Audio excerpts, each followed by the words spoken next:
ನಿರ್ಮಧ್ಯೋಗ್ರಭವಾರ್ಣವೇ ನಿಜಮನೋಭೀಷ್ಟಂ ದಿಶಾಮೀತಿ ಯಃ ಸಮ್ಯಕ್ ಜ್ಞಾಪಯಿತುಂ ಕರೇಣ ವಿಲಸನ್ ಮಂಥಾನಮನ್ಯೇನ ಚ ರಮ್ಯಂ ಧಾಮ ದದನ್ ಮಹೇಶ ರಜತಗ್ರಾಮಶ್ರಿಯೋ ಲಂಕೃತಿಃ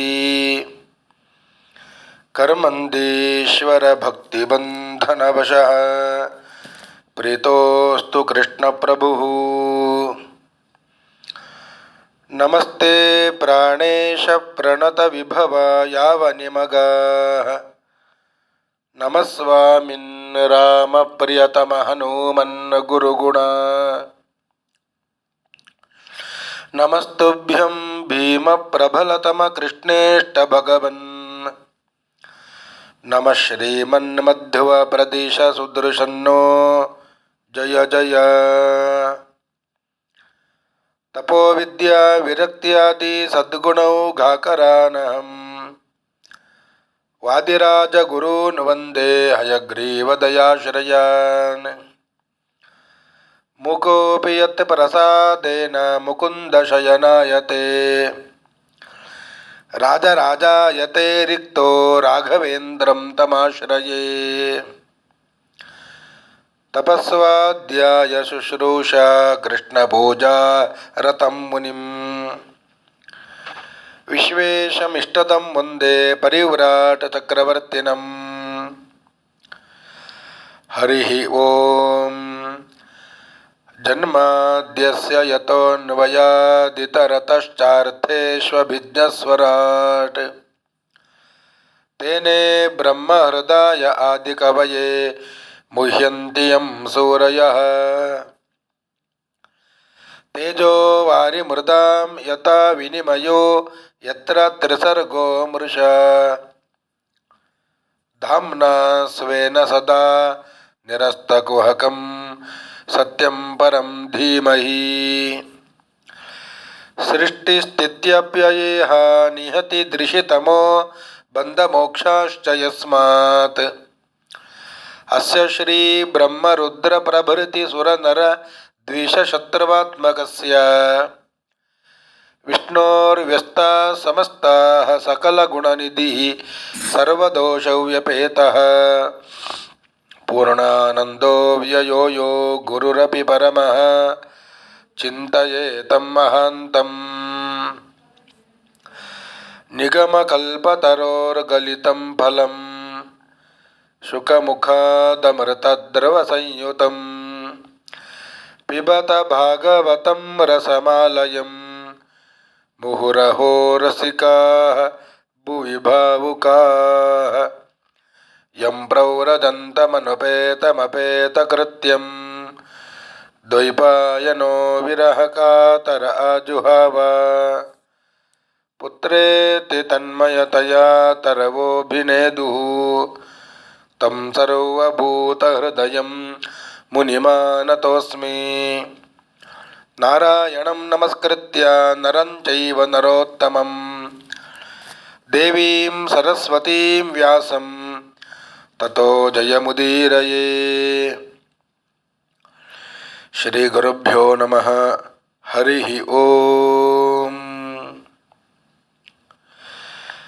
ಶ್ರೀಮದ್ ಭಾಗವತ ಪ್ರತಿಪಾದ್ಯ ಶ್ರೀ ಗೋಪಾಲಕೃಷ್ಣ ದೇವರಿಗೆ ಭಕ್ತಿ ನಮಸ್ಕಾರವನ್ನು ಮಾಡುತ್ತಾ ಶ್ರೀಮದ್ ಭಾಗವತ ಪ್ರವಚನವನ್ನು ಪ್ರಾರಂಭ ಮಾಡ್ತಾ ಇದ್ದೇನೆ.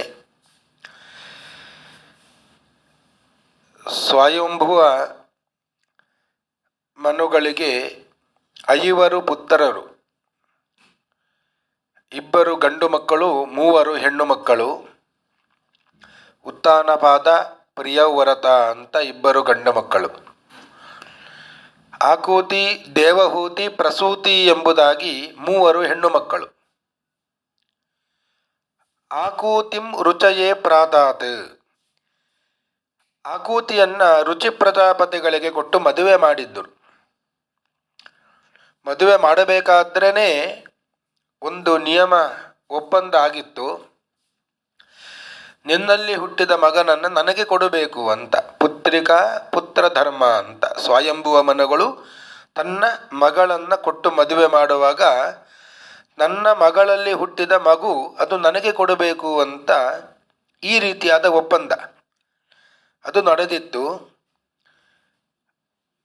ಆ ರುಚಿ ಪ್ರಜಾಪತಿಗಳಿಗೆ ಆಕೂತಿಯಲ್ಲಿ ಹುಟ್ಟಿದ ಮಗು ಅಂದರೆ ಅದು ಭಗವಂತನೇ, ಯಜ್ಞನಾಮಕ ಭಗವಂತ. ಈ ಸ್ವಯಂಭುವ ಮನುಗಳು ಆ ಭಗವಂತನನ್ನ ತನ್ನ ಮಗುವನ್ನಾಗಿ ಮಾಡಿಕೊಂಡರು. ಸ್ವಯಂಭುವ ಮನು ವಿರಕ್ತರಾಗಿ ಇನ್ನು ಕಾಡಿಗೆ ಹೋಗಿ ತಪಸ್ಸು ಮಾಡುತ್ತೇನೆ ಅಂತ ಹೇಳಿ ಒಂದು ಮಂತ್ರವನ್ನು ಜಪ ಮಾಡಿದ್ರು. ಆ ಮಂತ್ರವೇ ಯಾಜ್ಞೀಯ ಮಂತ್ರ ಉಪನಿಷತ್ತು ಅಂತ. ಯಜ್ಞನಾಮಕ ಭಗವಂತನನ್ನು ಸ್ತೋತ್ರ ಮಾಡುವಂತಹ ಒಂದು ಉಪನಿಷತ್ತು ಅದು. ಆ ಮಂತ್ರವನ್ನು ಜಪ ಮಾಡುವಾಗಲೇ ರುದ್ರದೇವರ ವರವನ್ನು ಪಡೆದುಕೊಂಡು ಅವಧ್ಯರಾದಂತಹ ರಾಕ್ಷಸರು ಎಲ್ಲ ಬಂದು ಉಪದ್ರವ ಮಾಡಿದಾಗ ಯಜ್ಞನಾಮಕ ಭಗವಂತನೇ ಬಂದು ಅವರನ್ನೆಲ್ಲ ಸಂಹಾರ ಮಾಡಿದ. ಸ್ವಯಂಭುವ ಮನುಗಳು ಜಪ ಮಾಡಿದ ಈ ಮಂತ್ರೋಪನಿಷತ್ತು ಏನಿದೆ ಅದೇ ಈಶಾವಾಸ್ಯೋಪನಿಷತ್ತು ಅಥವಾ ಈಶೋಪನಿಷತ್ತು ಅಂತ ಪ್ರಸಿದ್ಧವಾಯಿತು. ಆತ್ಮ ವಾಸ್ಯಮಿದಂ ವಿಶ್ವಂ ಯತ್ಕಿಂಚ ಜಗತ್ಯಾಂ ಜಗತೆ ತೇನ ತ್ಯಕ್ತೇನ ಭುಂಜೀಥ ಮಾಗೃದಃ ಕಸ್ಯ ಸ್ವಿಧ್ವನಂ ಎಂಬ ಮಂತ್ರ ಪ್ರಾರಂಭ ಆಗ್ತದೆ. ಹೀಗೆ ಸ್ವಯಂಭುವ ಮನ್ವಂತರದ ಕಥೆಯನ್ನು ಎಲ್ಲ ಹೇಳಿ ನಂತರದ ಸ್ವಾರೋಚಿಷ ಮನ್ವಂತರ, ಉತ್ತಮ ಮನ್ವಂತರ, 4ನೆಯ ಮನ್ವಂತರ ತಾಪಸ ಮನ್ವಂತರ. ಈ ತಾಪಸ್ವ ಮನ್ವಂತರದಲ್ಲಿ ನಡೆದದ್ದು ಗಜೇಂದ್ರ ಮೋಕ್ಷ ಅಂತ. ಇದರ ಕಥೆಯನ್ನ ಶುಕಮುನಿಗಳು ಹೇಳ್ತಾ ಇದ್ದಾರೆ. ಗಜೇಂದ್ರ ಮೋಕ್ಷದ ಕಥೆ. ಆಸೀತ್ ಗಿರಿವನೋ ರಾಜನ್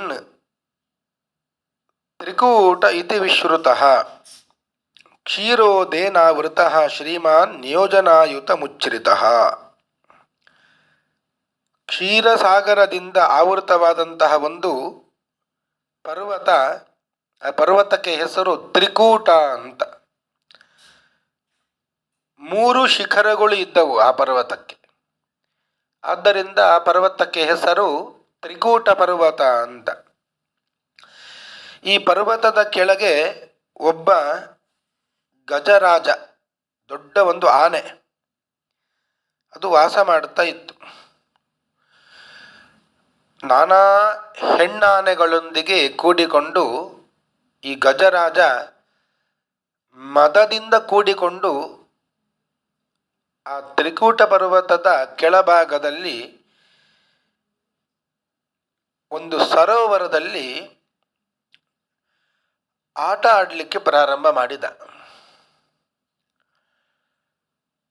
ಸರೋವರದಲ್ಲಿ ನೀರನ್ನೆಲ್ಲ ಎರಚಿಕೊಂಡು ಕ್ರೀಡೆ ಮಾಡುವ ಸಂದರ್ಭದಲ್ಲಿ ಅದೇ ಸರೋವರದಲ್ಲಿ ಇದ್ದಂತಹ ಒಂದು ದೊಡ್ಡ ಮೊಸಳೆ ಅದು ಈ ಗಜರಾಜನ ಕಾಲನ್ನು ಹಿಡಿದುಕೊಂಡು ಬಿಟ್ಟಿತು. ಬಹಳ ಪ್ರಯತ್ನಪಟ್ಟು ಹೋರಾಡಿದಾಗ ಗಜರಾಜನಿಗೆ ಮೊಸಳೆಯ ಕತ್ತಿನಿಂದ ತನ್ನ ಪಾದವನ್ನು ಬಿಡಿಸಿಕೊಳ್ಳಿಕ್ಕೆ ಆಗಲಿಲ್ಲ. ಆನೆ ತನ್ನ ಕಾಲನ್ನು ಮೊಸಳೆಯ ಬಾಯಿಯಿಂದ ತಪ್ಪಿಸಿಕೊಳ್ಳಬೇಕು ಅಂತ ಸರೋವರದ ದಡದವರೆಗೆ ಎಳಿತಾ ಬರ್ತಾ ಇತ್ತು. ದಡದವರೆಗೆ ಬಂದ ಕೂಡಲೇ ಮತ್ತೆ ಮೊಸಳೆ ಆನೆಯನ್ನು ನೀರಿಗೆ ಎಳಿತಾ ಇಡ್ತು. ಹೀಗೆ ಪರಸ್ಪರ ಕಾದಾಟ ಒಂದಲ್ಲ, ಹತ್ತಲ್ಲ, 100 1,000 ವರ್ಷಗಳವರೆಗೆ ನಡೀತು ಅಂತೆ. ನಿಯುಧ್ಯತೋರೇವ ಮಭೀಂದ್ರ ನಕ್ರಯೋ ವಿಕರ್ಷತೋರಂತರತೋ ಬಹಿರ್ಮಿತಃ ಸಮಾಹ ಸಹಸ್ರಂ ವ್ಯಗಮತ್ ಮಹೀಪತೆ ಸಪ್ರಾಣಯೋಶ್ಚಿತ್ರ ಮಮಂ ಸತಾಮರ. 1,000 ವರ್ಷಗಳವರೆಗೆ ಕಾದಾಡಿದರೂ ಮೊಸಳೆಯ ಬಾಯಿಂದ ತನ್ನ ಪಾದವನ್ನು ತಪ್ಪಿಸಿಕೊಳ್ಳಿಕ್ಕೆ ಸಮರ್ಥವಾಗಲಿಲ್ಲ ಗಜರಾಜ. ಜಲಚರ ಪ್ರಾಣಿಗಳ ಬಲ ಹೆಚ್ಚಾಗಿ ಬಿಡುತ್ತದೆ. ಮೊಸಳೆಗೆ ನೀರಿನಲ್ಲಿ ಬಲ ಜಾಸ್ತಿ. ಆನೆ ಎಷ್ಟೇ ಬಲಶಾಲಿಯಾದರೂ ಮೊಸಳೆಯ ಕ್ಷೇತ್ರ ಅದು ನೀರು ಅಂದರೆ ಸರೋವರ, ಅದರಲ್ಲಿ ಬಲ ಜಾಸ್ತಿ. ಆದ್ದರಿಂದ ಮೊಸಳೆಯೊಂದಿಗೆ ಹೋರಾಡಲಿಕ್ಕೆ ಸಾಧ್ಯ ಆಗಲಿಲ್ಲ. ಆ ಗಜರಾಜ ತನ್ನವರು ಯಾರಿದ್ದಾರೆ ಎಲ್ಲರನ್ನೂ ಸ್ಮರಿಸಿಕೊಂಡಿತು. ಯಾರಾದರೂ ಬರ್ತಾರೋ ನಮ್ಮ ಬಂಧು ಬಾಂಧವರು ಅಂತ. ಯಾರೂ ಗಜರಾಜನನ್ನು ರಕ್ಷಣೆ ಮಾಡಲಿಕ್ಕೆ ಬಂದಿಲ್ಲ. ಕಷ್ಟ ಕಾಲದಲ್ಲಿ ಬಂಧುಗಳು ಅಂತ ಯಾರೂ ಬರುವುದಿಲ್ಲ. ಆನೆಗೆ ಪೂರ್ವಕರ್ಮದ ಸಂಸ್ಕಾರದಿಂದ ನೆನಪಾದದ್ದು ಭಗವಂತ. ತನ್ನವರು ಯಾರೂ ಇಲ್ಲ ಅಂದ ಮೇಲೆ ಭಗವಂತ ಇದ್ದಾನೆ ಅಂತ ನೆನಪಾಗುತ್ತದೆ. ಆಗ ಅದೇ ಆನೆ ಅಲ್ಲೇ ಇರುವಂತಹ ಒಂದು ಕಮಲದ ಹೂವನ್ನು ಎತ್ತಿಕೊಂಡು ಭಗವಂತನನ್ನ ಪ್ರಾರ್ಥನೆಯನ್ನು ಮಾಡ್ತಾ ಇದೆ ಅಂತೆ. ಸೋಂತ ಸರಸ್ಯುರುಬಲೇನ ಗೃಹೀತ ಆರ್ತೋ ದೃಷ್ಟ್ವಾ ಗರೋತ್ಮತಿ ಹರಿಂ ಖ ಉಪಾತ್ತ ಚಕ್ರಂ ಉತ್ಕ್ಷಿಪ್ಯ ಸಾಂಬುಜಕರಂ ಗಿರಮಾ ಕೃಚ್ಛ್ರಾತ್ ನಾರಾಯಣಾಖಿಲ ಗುರೋ ಭಗವನ್ ನಮಸ್ತೆ. ಭಗವಂತ ನಿನಗೆ ನಮಸ್ಕಾರ. ಇಲ್ಲೇ ಇರುವಂತಹ ಒಂದು ಹೂವನ್ನು ನಿನಗೆ ಸಮರ್ಪಣೆ ಮಾಡ್ತಾ ಇದ್ದೇನೆ. ಸೊಂಡಿಲಿನಿಂದ ಒಂದು ಸುಂದರ ಕಮಲ ಪುಷ್ಪವನ್ನು ಮೇಲೆತ್ತಿಕೊಂಡು ಅತೀವ ಕಷ್ಟದಿಂದ ನಾರಾಯಣ ಅಖಿಲ ಗುರು ಭಗವಂತ ನಿನಗೆ ನಮಸ್ಕಾರ ಅಂತ ಸ್ತೋತ್ರ ಮಾಡಿತು. ಮರುಕ್ಷಣದಲ್ಲಿಯೇ ಭಗವಂತ ಬಂದ ಅಂತ. ಗರುಡಾರೂಢನಾಗಿ ಭಗವಂತ ಬಂದು ಚಕ್ರೇಣ ನಕ್ರವದನಂ ವಿನಿಪಾಟ್ಯ ತಸ್ಮಾತ್ ಆಸ್ತೆ ಪ್ರಗೃಹ್ಯ ಭಗವಾನ್ ಕೃಪಯೋಜ್ಜಹಾರ. ಚಕ್ರವನ್ನು ಪ್ರಯೋಗಿಸಿ ಆ ಮೊಸಳೆಯ ಕತ್ತನ್ನು ಸೀಳಿ ಗಜರಾಜನನ್ನು ಕೈ ಹಿಡಿದು ಮೇಲಕ್ಕೆ ಎತ್ತಿದ ಅಂತೆ. ಕೃಪಯ ಉಜ್ಜಹಾರ, ಬಹಳ ಕರುಣೆಯಿಂದ ಮೇಲಕ್ಕೆ ಎತ್ತಿದ. ಆ ಗಜರಾಜನನ್ನು ರಕ್ಷಣೆ ಮಾಡಿದ. ಎಂತಹ ಕರುಣೆ ಭಗವಂತನಿಗೆ! ಎಷ್ಟೋ 1000 ವರ್ಷಗಳ ಕಾಲ ನೆನೆದಿಲ್ಲ, ಸ್ಮರಿಸಲಿಲ್ಲ ಗಜರಾಜ. ಆದರೂ ಕೊನೆಗೆ ನಮ್ಮನ್ನು ರಕ್ಷಣೆ ಮಾಡುವವ ಯಾರು ಅಂದರೆ ಅದು ಭಗವಂತ ಅಂತ ಜ್ಞಾನ ಬಂತು. ಭಕ್ತಿಯಿಂದ ಒಂದು ಹೂವನ್ನು ಸಮರ್ಪಣೆ ಮಾಡಿತು, ಪುಷ್ಪವನ್ನು, ಕಮಲ ಹೂವನ್ನು ಸಮರ್ಪಣೆ ಮಾಡಿತು ಗಜರಾಜ. ಅಷ್ಟಕ್ಕೆ ಭಗವಂತ ಪ್ರಸನ್ನನಾಗಿ ಬಂದು ಗಜರಾಜನನ್ನು ರಕ್ಷಣೆ ಮಾಡಿದ. ಇದು ಗಜೇಂದ್ರ ಮೋಕ್ಷ ಅಂತ ಈ ಕಥೆಗೆ ಹೇಳ್ತಾರೆ. ಗಜೇಂದ್ರನಿಗೆ ಬಿಡುಗಡೆಗೊಳಿಸಿದ ಅಂತ. ರಾತ್ರಿ ಕಾಲದಲ್ಲಿ ದುಸ್ವಪ್ನ ಬಿದ್ದಾಗ ಪ್ರಾತಃ ಕಾಲದಲ್ಲಿ ಎದ್ದು ಈ ಗಜೇಂದ್ರ ಮೋಕ್ಷವನ್ನು ಪಠಣೆ ಮಾಡಬೇಕು ಅಂತೆ. ಆಗ ದುಸ್ವಪ್ನದಿಂದ ಏನಾದರೂ ಕೆಟ್ಟದ್ದು ಆಗುವುದಿದ್ದರೆ ಅದು ಪರಿಹಾರವಾಗ್ತದೆ. ಈ ಸಂದೇಶ ನಮಗೆ ಭಾಗವತ ಕೊಡ್ತಾ ಇದೆ. ಗಜೇಂದ್ರ ಮೋಕ್ಷದ ಏನು ತತ್ವ, ಸಾರ ಏನು ಅಂತ ನಾವು ನೋಡಬೇಕು. ನಮ್ಮ ಕಥೆಯೇ ಗಜೇಂದ್ರ ಮೋಕ್ಷ ಆಗಿದೆ. ತ್ರಿಕೂಟ ಪರ್ವತಕ್ಕೆ ಗಜ ಬಂತು ನೀರು ಕುಡಿಬೇಕು ಅಂತ. ಹೆಣ್ಣಾನೆಗಳೊಂದಿಗೆ ಕೂಡಿಕೊಂಡು ಕ್ರೀಡೆಯನ್ನು ಮಾಡಬೇಕು ಅಂತ ಬಂತು. ತ್ರಿಕೂಟ ಪರ್ವತ ಅಂದರೆ ನಮ್ಮ ದೇಹ. ನಮ್ಮ ದೇಹ ಅದು 3 ಶಿಖರಗಳು ಇವೆ ನಮ್ಮ ದೇಹದಲ್ಲಿ ಕೂಡ.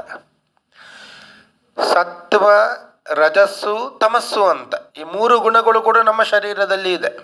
ಆದ್ದರಿಂದ ನಮ್ಮ ಶರೀರಕ್ಕೆ ಹೆಸರು ತ್ರಿಕೂಟ ಪರ್ವತ ಅಂತ.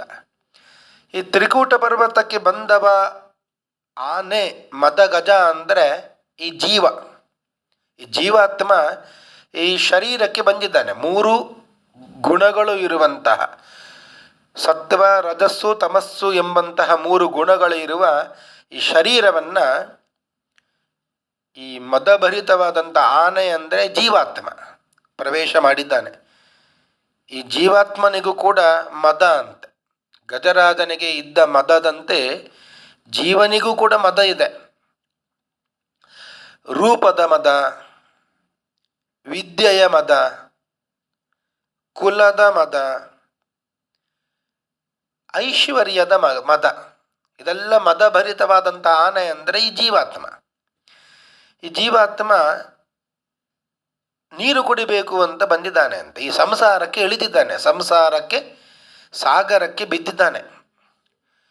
ಸಂಸಾರ ಸಾಗರಕ್ಕೆ ಬಿದ್ದಾಗ ತಾಪತ್ರಯಗಳು ಮೊಸಳೆ ಹಿಡಿದುಕೊಂಡಿದೆ ಅಂದರೆ ಏನು? ಈ ಸಂಸಾರ ಸಾಗರದಲ್ಲಿ ದೊಡ್ಡ ದೊಡ್ಡ ಮೊಸಳೆಗಳು, ಒಂದಲ್ಲ ಎರಡಲ್ಲ, ಅಂದರೆ ತಾಪತ್ರಯಗಳು. ಸಂಸಾರದಲ್ಲಿ ಬೇಕಾದಷ್ಟು ತಾಪತ್ರಯಗಳು ಇವೆ. ಒಂದು ಮುಗಿದ ನಂತರ ಇನ್ನೊಂದು ಮುಗಿದ ಮೇಲೆ ಮತ್ತೊಂದು, ಹೀಗೆ ತಾಪತ್ರಯಗಳು ಕಡಿಮೆನೇ ಆಗುವುದಿಲ್ಲ. ಮೊಸಳೆ ಗಜರಾಜನನ್ನು ಹಿಡಿದಂತೆ ಜೀವಾತ್ಮನನ್ನು ಕೂಡ ಈ ಸಂಸಾರ ಸಾಗರದಲ್ಲಿ ಮೊಸಳೆಗಳು ತಾಪತ್ರಯಗಳು ಬಂದು ಹಿಡಿದುಕೊಂಡಿವೆ.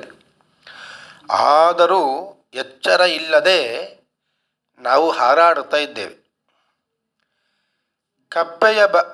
ಹಾವಿನ ಬಾಯಿಯಲ್ಲಿ ಕಪ್ಪೆ ಇದೆ, ಕಪ್ಪೆಯನ್ನು ನುಂಗಿದೆ ಹಾವು. ಆ ಕಪ್ಪೆ ಅಲ್ಲಿ ಹಾರಾಡುತ್ತಾ ಇರುವ ನೊಣವನ್ನು ತಿನ್ನುತ್ತಾ ಇದೆ ಅಂತ. ಅಂದರೆ ಏನು?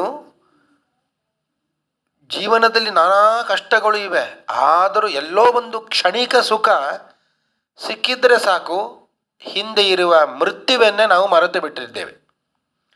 ಒಂದು ಕ್ಷಣದಲ್ಲಿ ಹಾವಿನ ಬಾಯಲ್ಲಿ ಇರುವ ಕಪ್ಪೆ ಸಾಯುತ್ತದೆ, ಒಂದು ಕ್ಷಣದಲ್ಲಿ. ಆದರೂ ಅದಕ್ಕೆ ಸಾವು ಹತ್ತಿರದಲ್ಲಿ ಇದ್ದರೂ ನೊಣವನ್ನು ತಿನ್ನುವ ಆಸೆ. ಹಾಗೆ ನಮಗೆ ಮೃತ್ಯು ಎಂಬುವಂಥದ್ದು ಯಾವಾಗ ಬರ್ತದೆ ಅಂತ ಗೊತ್ತಿಲ್ಲ, ಆದರೂ ನಾವೆಲ್ಲ ಹಾರಾಡುತ್ತಾ ಇದ್ದೇವೆ. ಇದು ಗಜೇಂದ್ರ ಮೋಕ್ಷದ ಕಥೆಯಂತೆ ನಮ್ಮ ಜೀವನವು ಕೂಡ ಇದೆ. ಇದರಲ್ಲಿ ಎಷ್ಟೇ ತಾಪತ್ರಯಗಳು ಬರಲಿ, ನಮ್ಮವರು ಅಂತ ಯಾರೂ ನಮಗೆ ಬರೋದಿಲ್ಲ ಅಂತೆ. ಆಗ ಗಜರಾಜನಂತೆ ನಾವು ಕೂಡ ಏನು ಮಾಡಬೇಕು? ಭಗವಂತನನ್ನು ಕರಿಬೇಕು. ಭಗವಂತನನ್ನು ಕರೆದಾಗ ಭಗವಂತ ಬಂದು ನಮ್ಮನ್ನು ರಕ್ಷಣೆ ಮಾಡ್ತಾನೆ. ಇದು ಗಜೇಂದ್ರ ಮೋಕ್ಷದ ಸಾರ. ಹೀಗೆ ಗಜೇಂದ್ರ ಮೋಕ್ಷ, ಅದನ್ನು ಶುಕ ಮಹರ್ಷಿಗಳು ಪರೀಕ್ಷಿತ ರಾಜನಿಗೆ ಹೇಳಿದ್ದರು. ಅವ ಕೇಳಿದ, ಈ ಆನೆಗೆ ಇಷ್ಟೆಲ್ಲ ಸ್ಮರಣೆ ಹೇಗೆ ಬಂತು ಅಂತ. ಆನೆಗೆ ಭಗವಂತನ ನೆನಪಾಯಿತಲ್ಲ, ಅದು ಪೂರ್ವಜನ್ಮದ ಸಂಸ್ಕಾರ ಅಂತ ಹೇಳಿದ್ದೀರಿ. ಏನು ಪೂರ್ವಜನ್ಮದ ಸಂಸ್ಕಾರ ಈ ಆನೆಗೆ? ಆಗ ಶುಕ ಮಹರ್ಷಿಗಳು ಈ ಗಜೇಂದ್ರನ ಪೂರ್ವಜನ್ಮದ ವೃತ್ತಾಂತವನ್ನು ಹೇಳ್ತಾ ಇದ್ದಾರೆ. ಹಿಂದೆ ಇಬ್ಬರು ಗಂಧರ್ವರು, ಹಾಹಾ ಅಂತ ಒಬ್ಬ ಗಂಧರ್ವ, ಹೂ ಅಂತ ಒಬ್ಬ ಗಂಧರ್ವ, ಹೀಗೆ ಇಬ್ಬರು ಗಂಧರ್ವರು ಇದ್ದರು. ಈ ಗಂಧರ್ವರು ಯಾವಾಗ ನೋಡಿದ್ರು ವಿನೋದವನ್ನೇ ಮಾಡ್ತಾ ಇದ್ದರು ಅಂತ. ಯಾವಾಗಲೂ ಅಪಹಾಸ್ಯ ಮಾಡೋದು, ವಿನೋದವನ್ನು ಮಾಡ್ತಾ ಇದ್ದವರು. ನದಿಯ ಬದಿಯಲ್ಲಿ ಒಬ್ಬರು ದೇವಲ ಅಂತ ಒಬ್ಬ ಋಷಿಗಳು ಇದ್ದರು. ಬಹಳ ತೆಳ್ಳಗೆ ಇದ್ದವರು ಅವರು, ಕೃಶಕಾಯರು. ಆ ದೇವಲ ಋಷಿಗಳಿಗೆ ಅಪಹಾಸ್ಯ ಮಾಡೋಣ ಅಂತ ಈ ಹಾಹಾ ಹೂಹು ಗಂಧರ್ವರು ಬಂದಿರುವಂತೆ. ಹಾಹಾ ಎಂಬ ಗಂಧರ್ವ ಆನೆಯಾದ, ಹೂಹು ಅಂತ ಒಬ್ಬ ಗಂಧರ್ವ ಮೊಸಳೆಯಾದ. ಯಾವ ರೂಪವನ್ನು ಬೇಕಾದರೂ ಗಂಧರ್ವರು ಧರಿಸ್ತಾರೆ. ಈ ಹೂಹು ಅಂತ ಒಬ್ಬ ಗಂಧರ್ವ ಮೊಸಳೆಯಾಗಿ ನದಿಯಲ್ಲಿ ಫೂತ್ಕರಿಸಿದ, ಜೋರಾಗಿ ಶಬ್ದವನ್ನು ಮಾಡಿದ. ಪಾಪ ನದಿಗೆ ಸ್ನಾನಕ್ಕಾಗಿ ಬಂದ ದೇವಲರು ಭಯದಿಂದ ಓಡಿ ಬಂದರಂತೆ, ಮೇಲೆ ದಡಕ್ಕೆ ಓಡಿ ಬಂದರು. ಓಡಿ ಬಂದಾಗ ಅಲ್ಲಿ ಹಾಹಾ ಅಂತ ಗಂಧರ್ವ ಆನೆಯಾಗಿ ನಿಂತಿದ್ದ. ಈ ಕಡೆ ಮೊಸಳೆಯಾಗಿ ಗಂಧರ್ವ ಬಂದು ಹೆದರಿಸಿದ, ಮೇಲಗಡೆ ಬಂದು ನೋಡಿದರೆ ಗಜರಾಜನಾಗಿ ಈ ಗಂಧರ್ವ ಹೆದರಿಸಿದ. ದೇವಲರಿಗೆ ಗೊತ್ತಾಯಿತು ಅಂತೆ, ತಪಸ್ವಿಗಳು ಅವರು, ಇವರಿಬ್ಬರು ಕೂಡ ಗಂಧರ್ವರು ನನ್ನನ್ನು ಅಪಹಾಸ್ಯ ಮಾಡಬೇಕು, ಭಯಭೀತನನ್ನಾಗಿಸಬೇಕು ಅಂತ ಇವರು ಬಂದವರು ಅಂತ ತಿಳಿದುಕೊಂಡು ಶಾಪವನ್ನು ಕೊಟ್ಟರು ಅಂತೆ. ನೀನು ಮುಂದೆ ಮೊಸಳೆಯಾಗು ಅಂತ, ಹೇಗೂ ಮೊಸಳೆ ಆಗಿದ್ದಿ, ಈಗ ಇನ್ನು ಮುಂದಿನ ಜನ್ಮ ನಿನಗೆ ಮೊಸಳೆದ್ದು ಜನ್ಮ ಬರಲಿ ಅಂತ ಶಾಪ ಕೊಟ್ಟರು. ಗಜರಾಜನಿಗೆ ಶಾಪ ಕೊಟ್ಟರು, ನೀನು ಒಬ್ಬ ರಾಜನಾಗು, ರಾಜನಾದ ಮೇಲೆ ಮತ್ತೊಂದು ಜನ್ಮ ನಿನಗೆ ಆನೆಯ ಜನ್ಮ ಬರಲಿ ಅಂತ. ನನ್ನನ್ನು ಹೆದರಿಸಿದ್ದರಿಂದ ನೀವು ಇಬ್ಬರು ಕೂಡ ಯಾವಾಗಲೂ ಕಾದಾಡಿಕೊಂಡು ಇರಿ ಅಂತ, ಗಲಾಟೆಯನ್ನು ಮಾಡಿಕೊಂಡೇ ಇರಿ ಅಂತ ಶಾಪ ಕೊಟ್ಟರು. ಸರೋವರದಲ್ಲಿ ಇದ್ದಂಥ ಮೊಸಳೆ ಯಾವುದು ಅಂದರೆ ಇದೇ ಹೂಹು ಅಂತ ಗಂಧರ್ವ ಮೊಸಳೆ. ಈ ಹಾಹಾ ಅಂತ ಗಂಧರ್ವ ರಾಜನಾದ ಅಂತೆ, ಶಾಪದ ಪ್ರಯುಕ್ತ ರಾಜನಾದ. ಇಂದ್ರದ್ಯುಮ್ನ ಅಂತ ಒಬ್ಬ ರಾಜ, ಇಂದ್ರದ್ಯುಮ್ನ ಇತಿ ಖ್ಯಾತಃ ವಿಷ್ಣುವ್ರತ ಪರಾಯಣ. ಇಂದ್ರದ್ಯುಮ್ನ ಎಂಬ ರಾಜ, ಅವ ಎಲ್ಲ ಸಾಕು ನನಗೆ, ಈ ಪ್ರಜಾಪಾಲನೆಯನ್ನೆಲ್ಲ ಮಾಡಿದ್ದೇನೆ ಸಾಕು, ಇನ್ನು ಕಾಡಿಗೆ ಹೋಗಿ ತಪಸ್ಸು ಮಾಡೋಣ ಅಂತ ತಪಸ್ಸು ಮಾಡಲಿಕ್ಕೆ ಪ್ರಾರಂಭ ಮಾಡಿದ ಅಂತ. ತಪಸ್ಸು ಅಂದರೆ ದೇವರ ಪೂಜೆ ಇತ್ಯಾದಿಯನ್ನೆಲ್ಲ ಮಾಡುತ್ತಾ ಇದ್ದ. ಮಾಡುವಾಗ ಅಲ್ಲಿಗೆ ಬಂದವರು ಅಗಸ್ತ್ಯರು. ಅಗಸ್ತ್ಯ ಋಷಿಗಳು ಅಲ್ಲಿಗೆ ಬಂದರು. ಅಗಸ್ತ್ಯ ಋಷಿಗಳು ಅಂದರೆ ಬಹಳ ಗೌರವಾನ್ವಿತರು. ಋಷಿಗಳು ಅಂದ್ರೇ ಅವರಿಗೆ ಗೌರವವನ್ನು ಕೊಡಬೇಕು. ಬಹಳ ದೊಡ್ಡವರು ಅಗಸ್ತ್ಯರು ಬಂದಾಗ ಈ ಇಂದ್ರದ್ಯುಮ್ನ ರಾಜ ಎದ್ದು ಹೋಗಿ ಗೌರವಿಸಬೇಕಿತ್ತು. ಆದರೆ ಯಾರು ಮಾಡದೇ ಇರುವ ಪೂಜೆಯನ್ನು ನಾನು ಮಾಡ್ತಾ ಇದ್ದೇನೆ ಅಂತ ತಿಳಿದುಕೊಂಡು, ದೇವರು ಬಿಟ್ಟರೆ ನನ್ನ ಮನಸ್ಸಿನಲ್ಲಿ ಬೇರೆ ಯಾರೂ ಇಲ್ಲ, ನಾನು ಯಾರು ಬಂದರೂ ಹೇಳುವವನಲ್ಲ ಅಂತ ಹೇಳಿ ಬರೀ ದೇವರನ್ನು ಪೂಜೆ ಮಾಡ್ತಾ ಇದ್ದಂತೆ. ಅಗಸ್ತ್ಯರಿಗೆ ಸಿಟ್ಟು ಬಂತು. ಒಂದು ಮಾಡಬೇಕಾದ ಕರ್ತವ್ಯ ಪ್ರಜಾಪಾಲನೆ ಅದನ್ನು ಬಿಟ್ಟಿದ್ದಾನೆ, ಅದನ್ನು ಬಿಟ್ಟು ದೇವರ ಪೂಜೆ ಮಾಡ್ತೇನೆ, ತಪಸ್ಸು ಮಾಡ್ತೇನೆ ಅಂತ ಬಂದಿದ್ದಾನೆ. ತಪಸ್ಸು ಮಾಡುವಾಗ, ದೇವರ ಪೂಜೆಯನ್ನು ಮಾಡುವಾಗ ಯಾರಾದರೂ ಹಿರಿಯರು ಬಂದರೆ ಅವರಿಗೆ ಎದ್ದು ನಿಂತು ಗೌರವ ಕೊಡಬೇಕು. ಇವ ಕೊಟ್ಟಿಲ್ಲ. ಎರಡೆರಡು ತಪ್ಪು ಮಾಡಿದ್ದಾನೆ. ಆದ್ದರಿಂದ ನಿನಗೆ ಐಶ್ವರ್ಯದ ಮದ ಅದು ಏರಿದೆ ಅಂತ ಹೇಳಿ ಮದಭರಿತವಾದಂತಹ ಆನೆಯಾಗು ಅಂತ ಶಾಪ ಕೊಟ್ಟರು.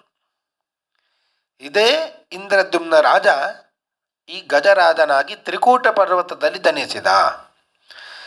ದೇವಲರ ಶಾಪದಂತೆ ಇಬ್ಬರು ಕೂಡ ಪರಸ್ಪರ ಕಾದಾಡಿದ್ರು. ಒಬ್ಬ ಆಹಾ ಗಂಧರ್ವ, ಇನ್ನೊಬ್ಬ ಊಹು ಗಂಧರ್ವ ಅಂತ. ಹೀಗೆ ಕಾದಾಡುತ್ತಾ ಇರುವಾಗ ಗಂಧರ್ವರು ಆದ್ದರಿಂದ ಪೂರ್ವಜನ್ಮದ ಸ್ಮರಣೆ ಬಂತು ಅವರಿಗೆ. ಆನೆಗೆ ಪೂರ್ವಜನ್ಮದ ಸ್ಮರಣೆ ಬಂತು, ಭಗವಂತ ನೆನಪಾದ, ಭಗವಂತನನ್ನು ಕರೆದಾಗ ಭಗವಂತ ಬಂದ ಅಂತ.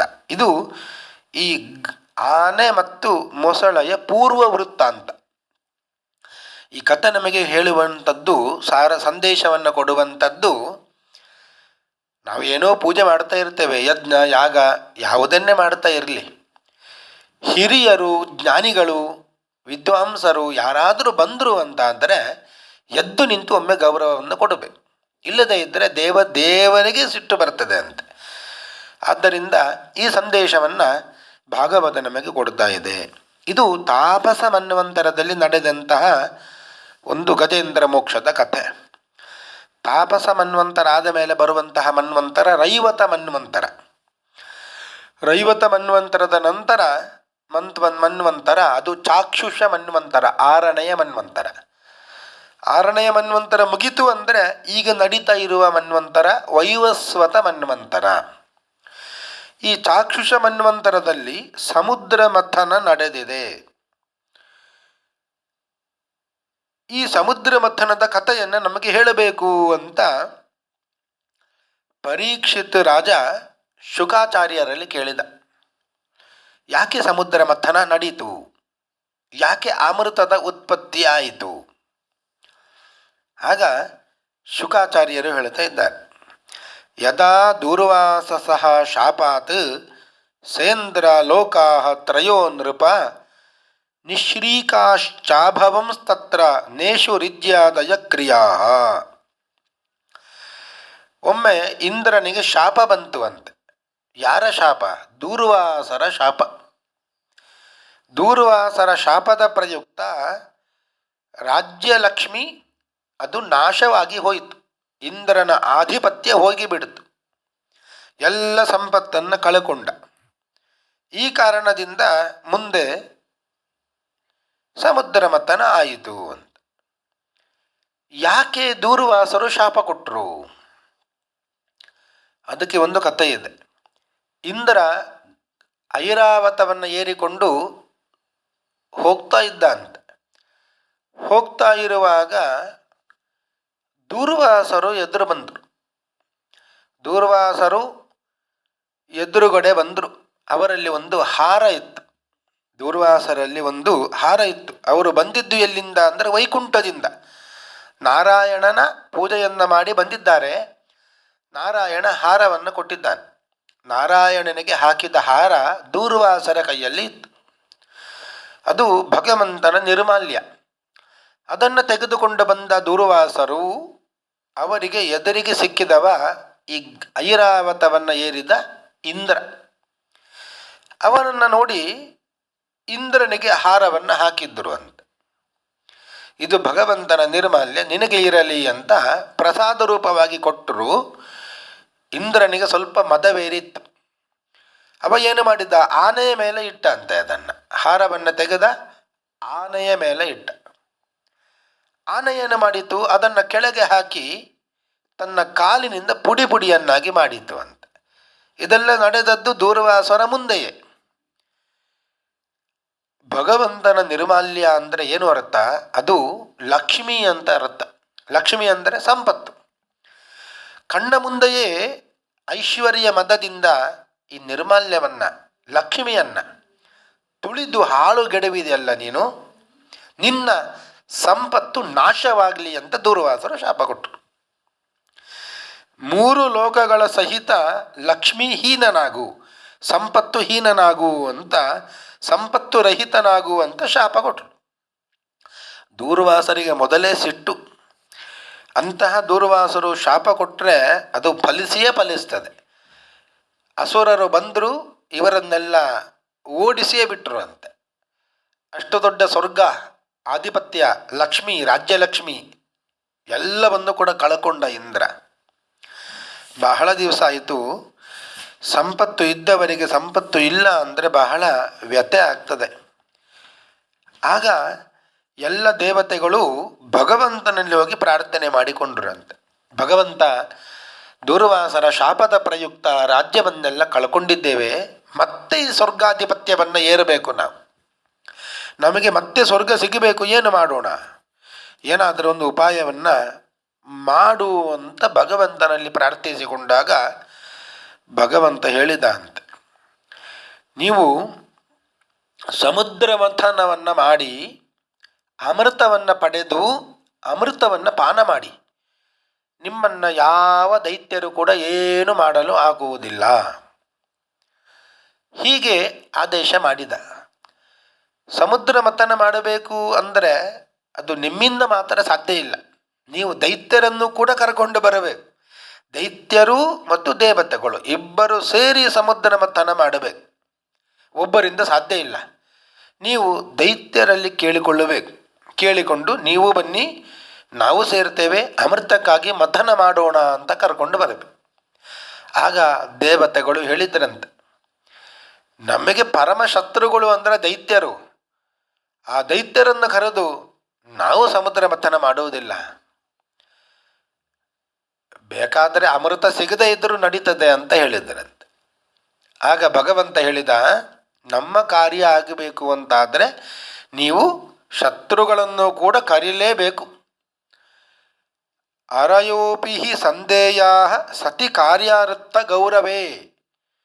ಕಾರ್ಯ ಸಿದ್ಧಿಸಬೇಕು, ಕಾರ್ಯ ಸಾಧನೆ ಆಗಬೇಕು ಅಂತಾದರೆ ಶತ್ರುಗಳು ಆದರೂ ತೊಂದರೆ ಇಲ್ಲ, ಅವರಲ್ಲಿ ಹೋಗಿ ಕೇಳಬೇಕು, ಅವರ ಸಹಾಯ ಪಡಿಬೇಕು. ಇದು ನಿಯಮ ಅಂತ ಹೇಳಿದ ಭಗವಂತ. ಯಾವ ರೀತಿಯಾಗಿ ಅಂದರೆ ಅಹಿಮೂಷಕವದ್ದೇವಾ ಹೆರ್ತಸ್ಯ ಪದವೀಂ ಗತೈ. ಭಗವಂತ ಹೇಳಿದ ಅಹಿಮೂಷಕವತ್. ಅಹಿ ಅಂದರೆ ಸರ್ಪ, ಮೂಷಕ ಅಂದರೆ ಇಲಿ. ಇಲಿ ಮತ್ತು ಸರ್ಪಗಳಂತೆ. ಏನು ಇಲಿ ಮತ್ತು ಸರ್ಪಗಳಂತೆ ಅಂದರೆ, ಸಂಸ್ಕೃತದಲ್ಲಿ ಒಂದು ನ್ಯಾಯ ಇದೆ, ಅಹಿ ಮೂಷಕ ನ್ಯಾಯ ಅಂತ. ಅಹಿ ಮೂಷಕ ನ್ಯಾಯ. ಒಬ್ಬ ಹಾವಾಡಿಗ ಒಂದು ಬುಟ್ಟಿಯಲ್ಲಿ ಹಾವನ್ನು ಸಂಗ್ರಹ ಮಾಡಿ ಇಟ್ಟಿದ್ದ. ಹಾವನ್ನು ಆಡಿಸಿ ಅದರಿಂದ ದುಡ್ಡು ಸಂಪಾದನೆ ಮಾಡುವ ಉದ್ದೇಶ ಅವನದ್ದು. ಪ್ರತಿನಿತ್ಯ ಅದಕ್ಕೆ ಒಂದೊಂದು ಆಹಾರವನ್ನು ಕೊಡ್ತಾ ಇದ್ದ. ಬುಟ್ಟಿಯ ಮುಚ್ಚಳವನ್ನು ತೆಗೆದು ಒಂದು ದಿನ ಇಲಿಯನ್ನು ಹಾಕಿದ ಅಂತ. ಹಾವು ಇಲಿಯನ್ನು ನೋಡಿದ ಕೂಡಲೇ ತಿನ್ನಬೇಕು. ಯಾಕೆ? ಹಾವಾಡಿಗ ಹಾಕಿದ ಇಲಿ ಅದು, ಹಾವಿಗೆ ತಿನ್ನಲಿಕ್ಕೆ. ಹಾವು ಯೋಚನೆ ಮಾಡಿತು, ನನಗೆ ಈ ಇಲಿ ಪರಸ್ಪರ ಶತ್ರು, ಇಲಿಗೂ ಹಾವಿಗೂ ಪರಸ್ಪರ ಶತ್ರುತ್ವ. ಹಾವು ಯೋಚನೆ ಮಾಡಿತು, ಈ ಇಲಿಯನ್ನು ಇಟ್ಟುಕೊಂಡು ನಾನು ಒಂದು ಉಪಾಯ ಮಾಡೋಣ ಅಂತ. ಇಲಿಯ ಬಳಿ ಹೇಳಿತು, ನೀನು ಹೆದರಬೇಡ, ನೀನು ಎಷ್ಟು ದೊಡ್ಡ ಬಲ ಇದ್ದರೂ ಅದನ್ನೆಲ್ಲ ತುಂಡರಿಸ್ತಿ, ಅಷ್ಟು ಹಲ್ಲು ನಿನ್ನ ಗಟ್ಟಿ ಇದೆ. ಗಟ್ಟಿಯಾದ ಹಲ್ಲು ಇರುವುದರಿಂದ ಈ ಬುಟ್ಟಿಯ ಮೇಲ್ಭಾಗದಲ್ಲಿ ಸ್ವಲ್ಪ ರಂಧ್ರವನ್ನು ಮಾಡು ಅಂತ ಹೇಳಿತು. ಇಲ್ಲಿ ಯೋಚನೆ ಮಾಡಿತು, ಆಗಬಹುದು, ರಂಧ್ರವನ್ನು ಕೊರೆದರೆ ಹಾವು ಹೊರಗೆ ಹೋಗ್ತದೆ, ನಾನು ಹೊರಗೆ ಹೋಗ್ತೇನೆ. ಈ ಉಪಾಯದಿಂದ ಇಲಿ ಏನು ಮಾಡಿತು, ರಂಧ್ರವನ್ನು ಕೊರೆಯಿತು ಅಂತ. ಇನ್ನೇನು ಸ್ವಲ್ಪ ಬಾಕಿ ಇದೆ, ಅಷ್ಟರಲ್ಲಿ ಹಾವು ಇಲಿಯನ್ನು ತಿಂದು ಹೊರಗೆ ಹೋಗಿಬಿಟ್ಟಿತು. ಇದು ಅಹಿಮೂಷಕ ನ್ಯಾಯ ಅಂತ ಭಗವಂತ ಹೇಳಿದ. ಅಹಿಮೂಷಕವದ್ದೇವಾಹ, ಎಷ್ಟೇ ಶತ್ರುಗಳಿರಲಿ ಅವರನ್ನು ಕರೆದು ಅವರಿಂದ ಕಾರ್ಯವನ್ನು ಮಾಡಿಸಬೇಕು, ಆಮೇಲೆ ನೀವೇ ಅಮೃತವನ್ನು ಕುಡಿಬೇಕು. ಈ ನ್ಯಾಯವನ್ನು ಭಗವಂತ ಹೇಳಿದ.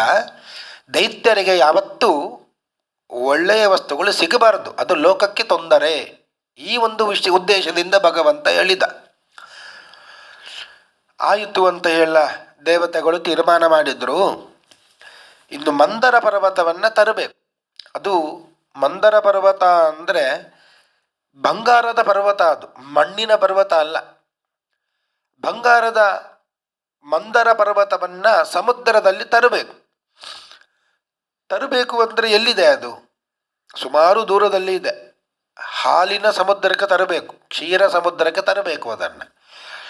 ಅದು ರುದ್ರದೇವರ ವರ ಇತ್ತು, ಯಾರಿಂದಲೂ ಈ ಪರ್ವತವನ್ನು ಎತ್ತಲಿಕ್ಕೆ ಆಗದೇ ಇರಲಿ ಅಂತ. ಯಾಕೆ ಅಂದರೆ ಅದು ಬಂಗಾರದ ಪರ್ವತ ಆದ್ದರಿಂದ ಎಲ್ಲರೂ ತಮಗೆ ಬೇಕಾದ ಹಾಗೆ ಬಂಗಾರವನ್ನು ಎತ್ತಿಕೊಂಡು ಹೋಗ್ತಾ ಇದ್ದರು. ಅದಕ್ಕೆ ರುದ್ರದೇವರು ವರ ಕೊಟ್ಟು ಬಿಟ್ಟಿದ್ದರು ಅಂತೆ, ಈ ಮಂದರ ಪರ್ವತವನ್ನು ಯಾರಿಗೆ ಎತ್ತಲಿಕ್ಕೆ ಆಗದೇ ಇರಲಿ ಅಂತ. ದೇವತೆಗಳು ಹೋದರು, ದೈತ್ಯರು ಹೋದರು, ಎಷ್ಟೋ ಪ್ರಯತ್ನ ಪಟ್ಟರು, ಯಾರಿಂದಲೂ ಸಾಧ್ಯ ಆಗಲಿಲ್ಲ ಅಂತ. ತತಸ್ತೆ ಮಂದರಗಿರಿಂ ಓಜಸೋತ್ಪಾಟ್ಯ ದುರ್ಮದಾಹ ನದಂತ ಉದಧಿಂ ನಿನ್ಯು ಶಕ್ತ ಪರಿಗಭಾವ ಬಾಹವ. ಭಗವಂತನೇ ಬಂದ ಅಂತ. ದೇವತೆಗಳು ಮತ್ತೆ ಭಗವಂತನನ್ನು ಮೊರೆ ಹೋದರು. ಆ ಪರ್ವತವನ್ನೇ ಹೊತ್ತುಕೊಂಡು ಬರಲಿಕ್ಕೆ ಆಗ್ತಾ ಇಲ್ಲ, ಅದನ್ನು ಕೀಳಲಿಕ್ಕೆ ಆಗ್ತಾ ಇಲ್ಲ ನಮ್ಮಿಂದ ಅಂತ. ಭಗವಂತ ಬಂದ, ಗರುಡರೂಢನಾಗಿ ಬಂದು ಆ ಪರ್ವತವನ್ನು ಒಂದೇ ಒಂದು ಕೈಯಿಂದ ಎತ್ತಿದ ಅಂತ. ಒಂದೇ ಕೈಯಿಂದ ಎತ್ತಿ ಗರುಡನ ಮೇಲೆ ಇಟ್ಟ, ಹೊತ್ತುಕೊಂಡು ಬಂದ. ದಾರಿಯಲ್ಲಿ ಬರುವಾಗ ದೈತ್ಯರಿಗೆಲ್ಲ ಅನಿಸಿತುವಂತೆ, ಇದೇನು ಮಹಾ, ಈ ಗರುಡ ಎತ್ತುತ್ತಾನೆ, ನಾವು ಕೂಡ ಎತ್ತಬಹುದು ಇದನ್ನು ಅಂತ ಹೇಳಿ ಒತ್ತಾಯ ಮಾಡಿದರಂತೆ. ಆಯಿತು ಅಂತ ಭಗವಂತ ಹೇಳಿದ. ಆ ಪರ್ವತವನ್ನು ಎತ್ತಲಿಕ್ಕೆ ಹೋದಾಗ ಆ ಪರ್ವತವೇ ಬಿತ್ತುವಂತೆ. ಬಿದ್ದಾಗ ನಾನಾ ದೈತ್ಯರು, ದೇವತೆಗಳು ಕೂಡ ಅಡಿಯಲ್ಲಿ ಸಿಕ್ಕಿಕೊಂಡು ಹೋಗಿಬಿಟ್ರಂತೆ. ಮತ್ತೆ ಭಗವಂತ ಕರುಣೆಯಿಂದ ಅವರನ್ನೆಲ್ಲ ಸರಿಪಡಿಸಿದ. ಮತ್ತೆ ಗರುಡನ ಮೇಲೆ ಇಟ್ಟ, ಅದನ್ನು ಸಮುದ್ರದ ಮಧ್ಯಕ್ಕೆ ತಂದು ಇಟ್ಟ. ಗರುಡ ತಂದು ಇಟ್ಟ ಸಮುದ್ರ ಮಧ್ಯದಲ್ಲಿ ಮಥನ ಮಾಡುವ ಸಲುವಾಗಿ ಕಡೆಗೋಲು ಮಂದರ ಪರ್ವತ ಬಂತು. ಆ ಕಡೆಗೋಲಿಗೆ ಹಗ್ಗ ಬೇಕು. ಹಗ್ಗ ಯಾರು? ವಾಸುಕಿಯ ಬಳಿಗೆ ಹೋದರಂತೆ ದೇವತೆಗಳು. ವಾಸುಕಿ ಸರ್ಪಗಳ ರಾಜ, ನೀನು ನಮಗೆ ಹಗ್ಗ ಆಗಬೇಕು ಅಂತ. ನಿನಗೆ ಸುಮ್ಮನೆ ಹಗ್ಗ ಆಗಬೇಕು ಅಂತ ನಾವೇನು ಹೇಳುವುದಿಲ್ಲ, ಅಮೃತ ಸಿಗ್ತದೆ, ಸ್ವಲ್ಪ ಅಮೃತವನ್ನು ನಿನಗೂ ಕೊಡ್ತೇವೆ, ಹಗ್ಗ ಆಗು ಅಂತ ಹೇಳಿದಾಗ ವಾಸುಕಿ ಒಪ್ಪಿಕೊಂಡ, ನನಗೂ ಅಮೃತ ಸಿಗ್ತದೆ ಅಂತ. ಮಂದರ ಪರ್ವತವನ್ನು ಕ್ಷೀರ ಸಮುದ್ರದಲ್ಲಿ ಇಟ್ಟು ವಾಸುಕಿಯನ್ನು ಹಗ್ಗವನ್ನಾಗಿ ಮಾಡಿ, ಒಂದು ಕಡೆ ದೈತ್ಯರು, ಇನ್ನೊಂದು ಕಡೆ ದೇವತೆಗಳು. ಇನ್ನೇನು ಮಥನ ಪ್ರಾರಂಭ ಮಾಡಬೇಕು. ಆಗ ಗಲಾಟೆ ಪ್ರಾರಂಭ ಆಯಿತು. ಎಲ್ಲ ದೇವತೆಗಳು ಹೆಡೆಯನ್ನು ಇಟ್ಟುಕೊಂಡಿದ್ದರಂತೆ, ದೈತ್ಯರು ಬಾಲವನ್ನು ಇಟ್ಟುಕೊಂಡಿದ್ದರು. ದೈತ್ಯರಿಗೆ ಮನಸ್ಸಾಗಲಿಲ್ಲ ಅಂತ. ತನ್ನೈಚ್ಛನ್ ದೈತ್ಯಪತಯೋ ಮಹಾಪುರುಷ ಚೇಷ್ಟಿತಂ ನ ಗೃಹೀಮೋ ವಯಂ ಪುಚ್ಛಂ ಅಹೇರಂಗಂ ಅಮಂಗಲಂ. ನಾವೆಲ್ಲ ಎಷ್ಟು ದೊಡ್ಡ ವಿದ್ವಾಂಸರು, ದೈತ್ಯರು, ನಾವು ಅಮಂಗಲವಾದ ಈ ಬಾಲವನ್ನು ಇಟ್ಟುಕೊಳ್ಳುವುದು ಸರಿಯಾಗ್ತದ? ಹಾವಿನ ಬಾಲ ಅದು ಅಮಂಗಲ. ನಾವು ಯಾರೂ ಬಾಲವನ್ನು ಇಟ್ಟುಕೊಳ್ಳುವುದಿಲ್ಲ. ನಾವು ಹಿಡಿದರೆ ಹಾವಿನ ಹೆಡೆಯನ್ನು ಹಿಡಿತೇವೆ, ಇಲ್ಲದೇ ಇದ್ದರೆ ನಾವು ಬರುವುದಿಲ್ಲ ಅಂತ ಹೇಳಿದ್ದರಂತೆ. ದೇವತೆಗಳು ಮತ್ತೆ ಸೋತರು. ಇಲ್ಲ, ಸರಿ, ನೀವೇ ಬಂದು ಹೆಡೆಯನ್ನು ಹಿಡೀರಿ, ನಾವೆಲ್ಲ ಬಾಲವನ್ನು ಹಿಡಿತೇವೆ ಅಂತ. ಮುಂದೆ ಬಹಳ ಕಷ್ಟಪಟ್ಟರು ಮಾತ್ರ. ಯಾಕೆ ಅಂದರೆ ಹಾವನ್ನು ಭಾರವಾಗಿ ಆ ಕಡೆ ಈ ಕಡೆ ಎಳೆದಾಗ ಹಾವಿನ ಬಾಯಿಂದ ವಿಷ ಎಲ್ಲ ಬರ್ತಾ ಇತ್ತು ಅಂತೆ. ಅದನ್ನೆಲ್ಲ ದೈತ್ಯರು ತಿಂದು ಕೆಲವರು ಸತ್ತೇ ಹೋಗಿಬಿಟ್ರು. ಅಂತೂ ಹೆಡೆ ಬೇಕು ಅಂತ ದೈತ್ಯರು ಹೆಡೆಯ ಭಾಗವನ್ನು ಇಟ್ಟುಕೊಂಡಿದ್ದಾರೆ. ಬಾಲವನ್ನು ದೇವತೆಗಳು ಇಟ್ಟುಕೊಂಡರೂ ಮಥನ ಪ್ರಾರಂಭ ಆಯಿತು. ಪ್ರಾರಂಭ ಆಗಿದ್ದು ಅಲ್ಲಿ ವಿಘ್ನ ಬಂತು ಅಂತೆ. ಯಾಕೆ ಅಂದರೆ ಸಮುದ್ರದ ಮಧ್ಯದಲ್ಲಿ ಇದ್ದ ಮಂದರ ಪರ್ವತ ಜೋರಾಗಿ ಅಲುಗಾಡಿಸಿದಾಗ ಕೆಳಗೆ ಹೋಗಲಿಕ್ಕೆ ಶುರುವಾಯಿತು ಅಂತೆ. ಕೆಳಗೆ ಹೋಗಲಿಕ್ಕೆ ಪ್ರಾರಂಭ ಆಯಿತು. ಯಾಕೆ ಹೀಗೆ ಆಯಿತು? ವಿಲೋಕ್ಯ ವಿಘ್ನೇಶ ವಿಧಿಂ ತದೇಶ್ವರೋ ದುರಂತ ವೀರ್ಯೋ ವಿತಥಾಭಿಸಂಧಿಹಿ ಕೃತ್ವಾ ವಪು ಕಾಚ್ಛಪಮದ್ಭುತಂ ಮಹತ್ ಪ್ರವಿಶ್ಯತೋಯಂ ಗಿರಿಮುಜ್ಜಹಾರ. ವಿಲೋಕ್ಯ ವಿಘ್ನೇಶ ವಿಧಿಂ. ವಿಘ್ನೇಶ ಅಂದರೆ ಗಣಪತಿ ತನ್ನ ಪ್ರಭಾವ ತೋರಿಸಿದಂತೆ. ಗಣಪತಿಯನ್ನು ಆರಾಧಿಸದೆ ಯಾವ ಕಾರ್ಯ ಕೂಡ ಇಲ್ಲ. ಗಣಪತಿಯನ್ನು ಪೂಜೆ ಮಾಡಿಲ್ಲ ಅಂತ ದೇವತೆಗಳು. ತನ್ನ ಪ್ರಭಾವ ಲೋಕಕ್ಕೆ ಗೊತ್ತಾಗಬೇಕು. ತನ್ನ ಪೂಜೆಯನ್ನು ಆರಾಧನೆಯನ್ನು ಯಾರು ಮಾಡದೆ ಯಾವ ಕಾರ್ಯ ಪ್ರಾರಂಭ ಮಾಡಿದರೂ ಅಲ್ಲಿ ವಿಘ್ನವನ್ನು ನಾನು ಕೊಡುತ್ತೇನೆ, ಇದು ಲೋಕಕ್ಕೆ ಗೊತ್ತಾಗಬೇಕು ಅಂತ ಹೇಳಿ ವಿಲೋಕ್ಯ ವಿಘ್ನೇಶ ವಿಧಿಂ, ವಿಘ್ನವನ್ನೇ ತಂದುಕೊಟ್ಟ ಅಂತೆ. ಮಂದರ ಪರ್ವತವೇ ಕೆಳಕ್ಕೆ ಹೋಗಲಿಕ್ಕೆ ಶುರುವಾಯಿತು. ಆಗ ಭಗವಂತ ಕರುಣೆಯಿಂದ ಬಂದ. ಗಣಪತಿ ಪೂಜೆಯನ್ನು ಪ್ರಾರ್ಥನೆಯನ್ನು ಎಲ್ಲರೂ ಮಾಡಿ, ನಾನು ಆಮೆಯ ಅವತಾರವನ್ನು ಮಾಡುತ್ತೇನೆ ಅಂತ ಹೇಳಿ ಕೂರ್ಮ ಅವತಾರವನ್ನು ಎತ್ತಿದ ಭಗವಂತ ಆ ಕ್ಷಣದಲ್ಲಿಯೇ, ಯಾವ ರೀತಿಯಾಗಿ ನಿನ್ನೆ ನರಸಿಂಹ ಅವತಾರವನ್ನು ನೋಡಿದ್ದೇವೋ, ಭಗವಂತನಿಗೆ ಹುಟ್ಟಬೇಕು ಅಂತಾದರೆ, ಅವತಾರವನ್ನು ಎತ್ತಬೇಕು ಅಂತಾದರೆ ತಂದೆ ತಾಯಿಗಳು ನಮ್ಮಂತೆ ಅವನಿಗೆ ಯಾರೂ ಬೇಕಾಗುವುದಿಲ್ಲ. ಕಂಬದಿಂದಲೇ ಬಂದಿದ್ದಾನೆ ನರಸಿಂಹ. ಅದೇ ರೀತಿಯಾಗಿ ಈಗಲೂ ಕೂಡ ಕೂರ್ಮನಾಗಿ ಬಂದ ಅಂತೆ, ಆಮೆಯಾಗಿ ಬಂದ. ಯಾರೂ ಇಲ್ಲ, ತಂದೆಯೂ ಇಲ್ಲ, ತಾಯಿಯೂ ಇಲ್ಲ. ಹೀಗೆ ಕೂರ್ಮನಾಗಿ ಅವತಾರ ಮಾಡಿದ. ಎಂತಹ ದೊಡ್ಡ ಬೆನ್ನು ಅವನದು! 1,00,000 ಯೋಜನ ವಿಸ್ತಾರವಾದಂತಹ ತನ್ನ ಬೆನ್ನು. 1,00,000 ಯೋಜನ. 1 ಯೋಜನ ಅಂದರೆ ಸಾಮಾನ್ಯ 10 ಮೈಲು. 10 ಮೈಲು ಅಂದರೆ 1 ಯೋಜನ. ಅಂತಹ 1,00,000 ಯೋಜನ ವಿಸ್ತಾರವಾದ ತನ್ನ ಬೆನ್ನು, ಆ ಗಟ್ಟಿಯಾದ ಬೆನ್ನಿನ ಮೇಲೆ ಮಂದರ ಪರ್ವತವನ್ನು ಇಟ್ಟುಕೊಂಡ ಅಂತ. ಅದರ ಮೇಲೆ ಮಂದರ ಪರ್ವತ ಇಟ್ಟು ಅದನ್ನು ಮತ್ತೆ ಮಥನವನ್ನು ಮಾಡಲಿಕ್ಕೆ ಪ್ರಾರಂಭ ಮಾಡಿತ್ತು. ಕೆಳಗಡೆ ಹೋಗಲಿಕ್ಕೆ ಸಾಧ್ಯವೇ ಇಲ್ಲ. ಎಷ್ಟು ಗಟ್ಟಿಯಾಗಿ ಮಥನ ಮಾಡಿದರೂ ಕೆಳಗೆ ಹೋಗುವುದಿಲ್ಲ. ಯಾಕೆ? ಆಮೆ ಇದೆ. ಇನ್ನೇನು ಮೇಲೆ ಹೋಗಬೇಕು. ಮಾವಿನ ಹಣ್ಣನ್ನು ಗಟ್ಟಿಯಾಗಿ ಹಿಚಕಿದ್ರೆ ಅದರ ಒಳಗೆ ಇರುವ ಬೀಜ ಅದು ಮೇಲಿಂದ ಹಾರಿ ಬಿಡುತ್ತದೆ. ಅದೇ ರೀತಿಯಾಗಿ ಆಯಿತು ಅಂತೆ. ಈ ಮಂದರ ಪರ್ವತವೇ ಮೇಲೆ ಹಾರಲಿಕ್ಕೆ ಪ್ರಾರಂಭ ಆಯಿತು. ಆಗ ಭಗವಂತ ಮತ್ತೆ ಅಜಿತ ಎಂಬ ರೂಪದಿಂದ ಅಜಿತ ನಾಮಕನಾಗಿ ಬಂದು ಆ ಮಂದರ ಪರ್ವತದ ತುದಿಯಲ್ಲಿ ಒತ್ತಿಕೊಂಡು ಕೂತ ಅಂತ. ಕೆಳಗಡೆಯೂ ಭಗವಂತ, ಮೇಲುಗಡೆಯೂ ಭಗವಂತ. ಈಗ ಪ್ರಾರಂಭ ಆಯಿತು. ಮತ್ತೆ ಇನ್ನೇನು ಹಾವು, ಇವರು ಪರಸ್ಪರ ದೇವತೆಗಳು ದೈತ್ಯರು ಹಾವನ್ನು ಹಿಡಿಕೊಂಡು ಗಟ್ಟಿಯಾಗಿ ಎಳೆದುಕೊಂಡಾಗ ಹಾವು ತುಂಡಾದರೆ ಏನು ಮಾಡೋಣ? ಹಾವಿನ ಒಳಗೆ ಭಗವಂತ ಪ್ರವೇಶ ಮಾಡಿದ ಅಂತ, ತುಂಡಾಗಬಾರದು ಅಂತ. ಇನ್ನು ಮಂದರ ಪರ್ವತವಾಗಿ ತುಂಡಾಗಿ ಬಿಟ್ರೆ ಮಂದರ ಪರ್ವತದ ಒಳಗೆ ಹೋದ ಅಂತೆ ಒಂದು ರೂಪದಿಂದ. ಇನ್ನು ದೇವತೆಗಳು ಮತ್ತು ದೈತ್ಯರು ಎಷ್ಟಂತ ಕಡಿಬಹುದು, ಆಯಾಸ ಆಗ್ತದೆ.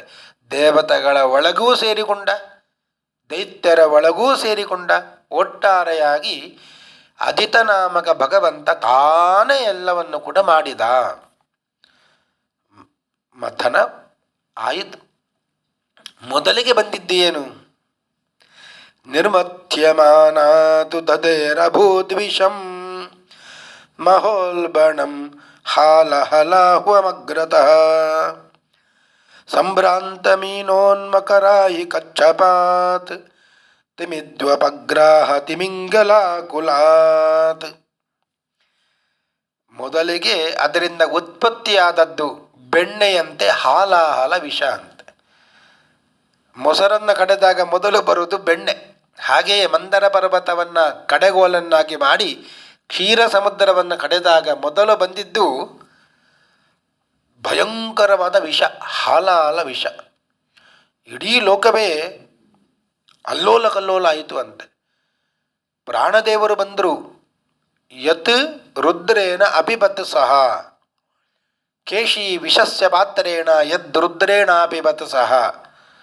ಅವರು ಅದನ್ನು ಬಂಗಾರದ ಪಾತ್ರದಲ್ಲಿ ಹಿಡಿದುಕೊಂಡು ಕುಡಿದ್ರು ಅಂತೆ. ಅವರೇನು ಕುಡಿತಾ ಇದ್ದಾರೆ ಆ ಸಂದರ್ಭದಲ್ಲಿ ರುದ್ರದೇವರು ಓಡೋಡಿ ಬಂದರು ಅಂತೆ. ಕೈಲಾಸದಲ್ಲಿ ಪಾರ್ವತಿ ಬಳಿ ಕೇಳಿದ್ದರು, ನಾನು ಲೋಕದಲ್ಲಿ ಹಾಲಾಹಲ ವಿಷದಿಂದ ತುಂಬ ತೊಂದರೆ ಆಗ್ತಾ ಇದೆ, ನಾನು ಹೋಗ್ತೇನೆ ಅಂತ. ಪಾರ್ವತಿ ದೇವಿಯರು ಆಯಿತು ಅಂತ ಹೇಳಿದ್ದರು. ಲೋಕಕ್ಕೆ ಉಪಕಾರ ಮಾಡಲಿಕ್ಕೆ ಹೋಗ್ತೇನೆ ಎಂದಾಗ ಪಾರ್ವತಿ ದೇವಿಯರು ಆಯಿತು ಅಂತ ಹೇಳಿದರು. ರುದ್ರದೇವರು ಹೇಳ್ತಾರೆ, ಪುಂಸಃ ಕೃಪಯತೋ ಭದ್ರೇ ಸರ್ವಾತ್ಮ ಪ್ರಿಯತೆ ಹರಿ. ನಾನೇನಾದರೂ ಈ ಹಾಲಾಹಲ ವಿಷವನ್ನು ಕುಡಿದೆ ಅಂತಾದರೆ ಎಲ್ಲರ ಒಳಗೆ ಇರುವ ಭಗವಂತ ಪ್ರೀತನಾಗ್ತಾನೆ. ಪ್ರೀತೆ ಹರವು ಭಗವತಿ ಪ್ರಿಯೇಹಂ ಸಚರಾಚರಃ ತಸ್ಮಾತ್ ಇದಂ ಗರಂ ಭುಂಜೆ ಪ್ರಜಾನಾಂ ಸ್ವಸ್ತಿರಸ್ತುಮೇ. ಆದ್ದರಿಂದ ನಾನು ಈ ವಿಷವನ್ನು ಪಾನ ಮಾಡ್ತೇನೆ, ಇಡೀ ಲೋಕಕ್ಕೆ ಸಮಂಗಳವಾಗಲಿ ಅಂತ ಹೇಳಿ ಹೊರಟು ಇಲ್ಲಿಗೆ ಬಂದರು ಅಂತ. ಪ್ರಾಣದೇವರ ಬಳಿ ಕೇಳಿದ್ದರು, ಆ ವಿಷವನ್ನು ತಾನು ಪಾನ ಮಾಡಿದ್ದರು. ಪಾನ ಮಾಡಿದಾಗ ಅದು ಎಲ್ಲಿವರೆಗೆ ಹೋಯಿತು? ಕಂಠದವರೆಗೆ ಹೋಯಿತು ಅಂತ. ಆಗ ಆ ವಿಷದ ಒಂದು ತಾಪವನ್ನು ರುದ್ರದೇವರು ತಡ್ಕೊಳ್ಳಿಕ್ಕೋಸ್ಕರವಾಗಿ ಏನು ಮಾಡಿದ್ರು? ಗಂಗೆಯನ್ನು ಧರಿಸಿಕೊಂಡ್ರಂತೆ, ಜಟೆಯನ್ನು ಧರಿಸಿಕೊಂಡ್ರು, ಜಟಾಧರರಾದರು, ಗಂಗಾಧರರಾದರು. ಅವರಿಗೆ ಇನ್ನೂ 2 ಹೆಸರು ಬಂತು, ನೀಲಕಂಠ, ನಂಜುಂಡ ಅಂತ ಹೆಸರು ಬಂತು ಅಂತೆ. ಆದ್ದರಿಂದಲೇ ರುದ್ರದೇವರಿಗೆ ಯಾವಾಗಲೂ ತಂಪು ಆಗಲಿ ಅಂತ ಅಭಿಷೇಕ ಮಾಡೋದು. ರುದ್ರದೇವರ ಗುಡಿಯಲ್ಲಿ ಕೂಡ ಒಂದು ಧಾರಾಪಾತ್ರೆಯಲ್ಲಿ ನೀರನ್ನು ಇಟ್ಟು ಆ ನೀರು ಯಾವಾಗಲೂ ರುದ್ರದೇವರ ಮೇಲೆ ಬೀಳುತ್ತಾ ಇರ್ತದೆ. ತತ ಕರತಲೀಕೃತ್ಯ ವ್ಯಾಪಿ ಹಾಲಾಹಲಂ ವಿಷಂ ಅಭಕ್ಷಯದ್ನ ಮಹಾದೇವ ಕೃಪಯ ಭೂತಭಾವನ. ಇಡೀ ಲೋಕಕ್ಕೆ ತಾಪ ಪರಿಹಾರ ಆಗಲಿ ಅಂತ ರುದ್ರದೇವರು ವಿಷವನ್ನು ಕುಡಿದ್ರು. ಎಂತಹ ಒಂದು ಕಾರ್ಯ ರುದ್ರದೇವರದ್ದು! ತಪ್ಯಂತೆ ಲೋಕತಾಪೇನ ಸಾಧವಃ ಪ್ರಾಯಶೋ ಜನಾಃ ಪರಮಾರಾಧನಂ ತದ್ದಿ ಪುರುಷಸ್ಯ ಅಖಿಲಾತ್ಮನಃ. ತಪ್ಯಂತೆ ಲೋಕತಾಪೇನ, ಸಾಧುಗಳು ಮಹಾಪುರುಷರು ಅಂದರೆ ಹಾಗೆ.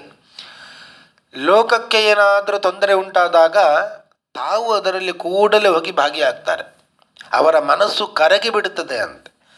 ತಪ್ಯಂತೆ ಲೋಕತಾಪೇನ ಸಾಧವಃ ಪ್ರಾಯಶೋ ಜನಾಃ. ಸಾಧುಗಳು, ಪರಮ ಪುರುಷರು, ಮಹಾರುದ್ರದೇವರು, ಅವರ ಮನಸ್ಸು ಕರಗಿತು. ಇನ್ನೊಬ್ಬರ ಕಷ್ಟಕ್ಕಾಗಿ ಏನು,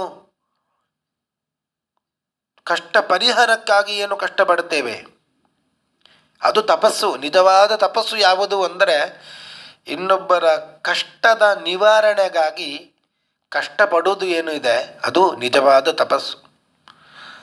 ಈ ಭಾವನೆಯೇ ಇಲ್ಲ, ಬರೀ ಸ್ವಾರ್ಥಕ್ಕಾಗಿ ಕಷ್ಟಪಡ್ತೇವೆ ಅಂದರೆ ಅದು ತಾಪ. ಇನ್ನೊಬ್ಬರ ಕಷ್ಟದ ಪರಿಹಾರಕ್ಕೆ ಕಷ್ಟಪಟ್ಟರೆ ಅದು ತಪಸ್ಸು. ಬರೀ ಸ್ವಾರ್ಥಕ್ಕಾಗಿ ಕಷ್ಟಪಡ್ತಾ ಇದ್ದೇನೆ, ಎಲ್ಲವೂ ನನಗೆ ನನಗೆ ಅಂತ ಇದ್ದರೆ ಅದು ನಿಜವಾದ ತಪಸ್ಸು ಅಲ್ಲ, ಅದು ತಾಪ. ಈ ರುದ್ರದೇವರು ಆ ವಿಷವನ್ನೆಲ್ಲ ಪಾನ ಮಾಡಿ ನೀಲಕಂಠರಾದರು, ನಂಜುಂಡರಾದರು. ಸ್ವಲ್ಪ ವಿಷ ಎಲ್ಲ ಇತ್ತು ಅಂತೆ, ಆ ವಿಷ ಎಲ್ಲ ಕೆಳಗೆ ಬಿತ್ತು. ಅದನ್ನು ಪ್ರಸ್ಕನ್ನಂ ಪಿಬತಃ ಪಾಣೇಹಿ ಯತ್ಕಿಂಚಿತ್ ಜಗೃಹೂ ಸ್ಮ ಯತತತ್ ವೃಶ್ಚಿಕ ಅಹಿ ವಿಷೌಷಧ್ಯ ದಂದ ಶೂಕಾಶ್ಚಯೇ ಪರೇ. ಸ್ವಲ್ಪ ಕೆಳಗೆ ವಿಷ ಚೆಲ್ಲಿದಾಗ ಅದನ್ನು ಚೇಳುಗಳು, ಹಾವುಗಳು, ವಿಷದಂತುಗಳು, ವಿಷ ಔಷಧಿಗಳೆಲ್ಲ ಸ್ವೀಕಾರ ಮಾಡಿದವು ಅಂತ. ಅದರಿಂದಲೇ ಚೇಳುಗಳಲ್ಲೆಲ್ಲ ವಿಷ ಇದೆ. ಯಾಕೆ ಅಂದರೆ ಚೆಲ್ಲಿದ ವಿಷವನ್ನೆಲ್ಲ ಪಾನ ಮಾಡಿದ್ದಾವೆ. ಹೀಗೆ ಹಾಲಾಹಲ ವಿಷ ಬಂತು, ಅದು ಪರಿಹಾರ ಆಯಿತು.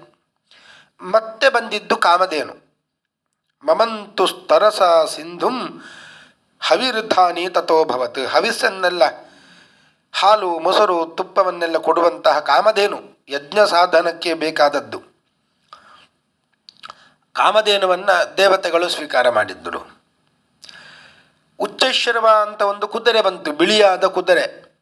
ಅದನ್ನು ಇಂದ್ರ ಪದವಿಯಲ್ಲಿದ್ದ ಬಲಿರಾಜ ಸ್ವೀಕಾರ ಮಾಡಿದ. ಐರಾವತ ಬಂತು, ಅದನ್ನು ಕೂಡ ಇಂದ್ರ ಸ್ವೀಕಾರ ಮಾಡಿದ. ಕೌಸ್ತುಭ ಅಂತ ಒಂದು ಮಣಿ ಅದು ಬಂತು, ಅದನ್ನು ಭಗವಂತನೇ ಅಜಿತ ನಾಮಕ ಭಗವಂತ ತನ್ನ ವಕ್ಷಸ್ಥಳದಲ್ಲಿ ಧರಿಸಿದ ಅಂತ. ಆಮೇಲೆ ಅಪ್ಸರೆಯರು ಬಂದರು, ಪಾರಿಜಾತ ಮೊದಲಾದ ಗಿಡಗಳು, ಇದೆಲ್ಲ ಸಮುದ್ರ ಮಂಥನದಲ್ಲಿ ಬಂದವುಗಳು. ಕೊನೆಗೆ ಲಕ್ಷ್ಮಿಯೇ ಪ್ರಾದುರ್ಭೂತಳಾದ್ಲು. ತತಶ್ಚಾವಿರಭೂತು ಸಾಕ್ಷಾತ್ ಶ್ರೀರಮ ಭಗವತ್ಪರ ರಂಜಯಂತಿ ದಿಶ ಕಾಂತ್ಯ ವಿದ್ಯುತ್ ಸೌದಾಮನೀಯತ. ಮಿಂಚಿನಂತಹ ದಿವ್ಯವಾದಂತಹ ಕಾಂತಿ, ಆ ಕಾಂತಿಯಿಂದ ದಶದಿಕ್ಕುಗಳನ್ನು ಕೂಡ ಬೆಳಗಿಸ್ತಾ ಇರುವಂತಹ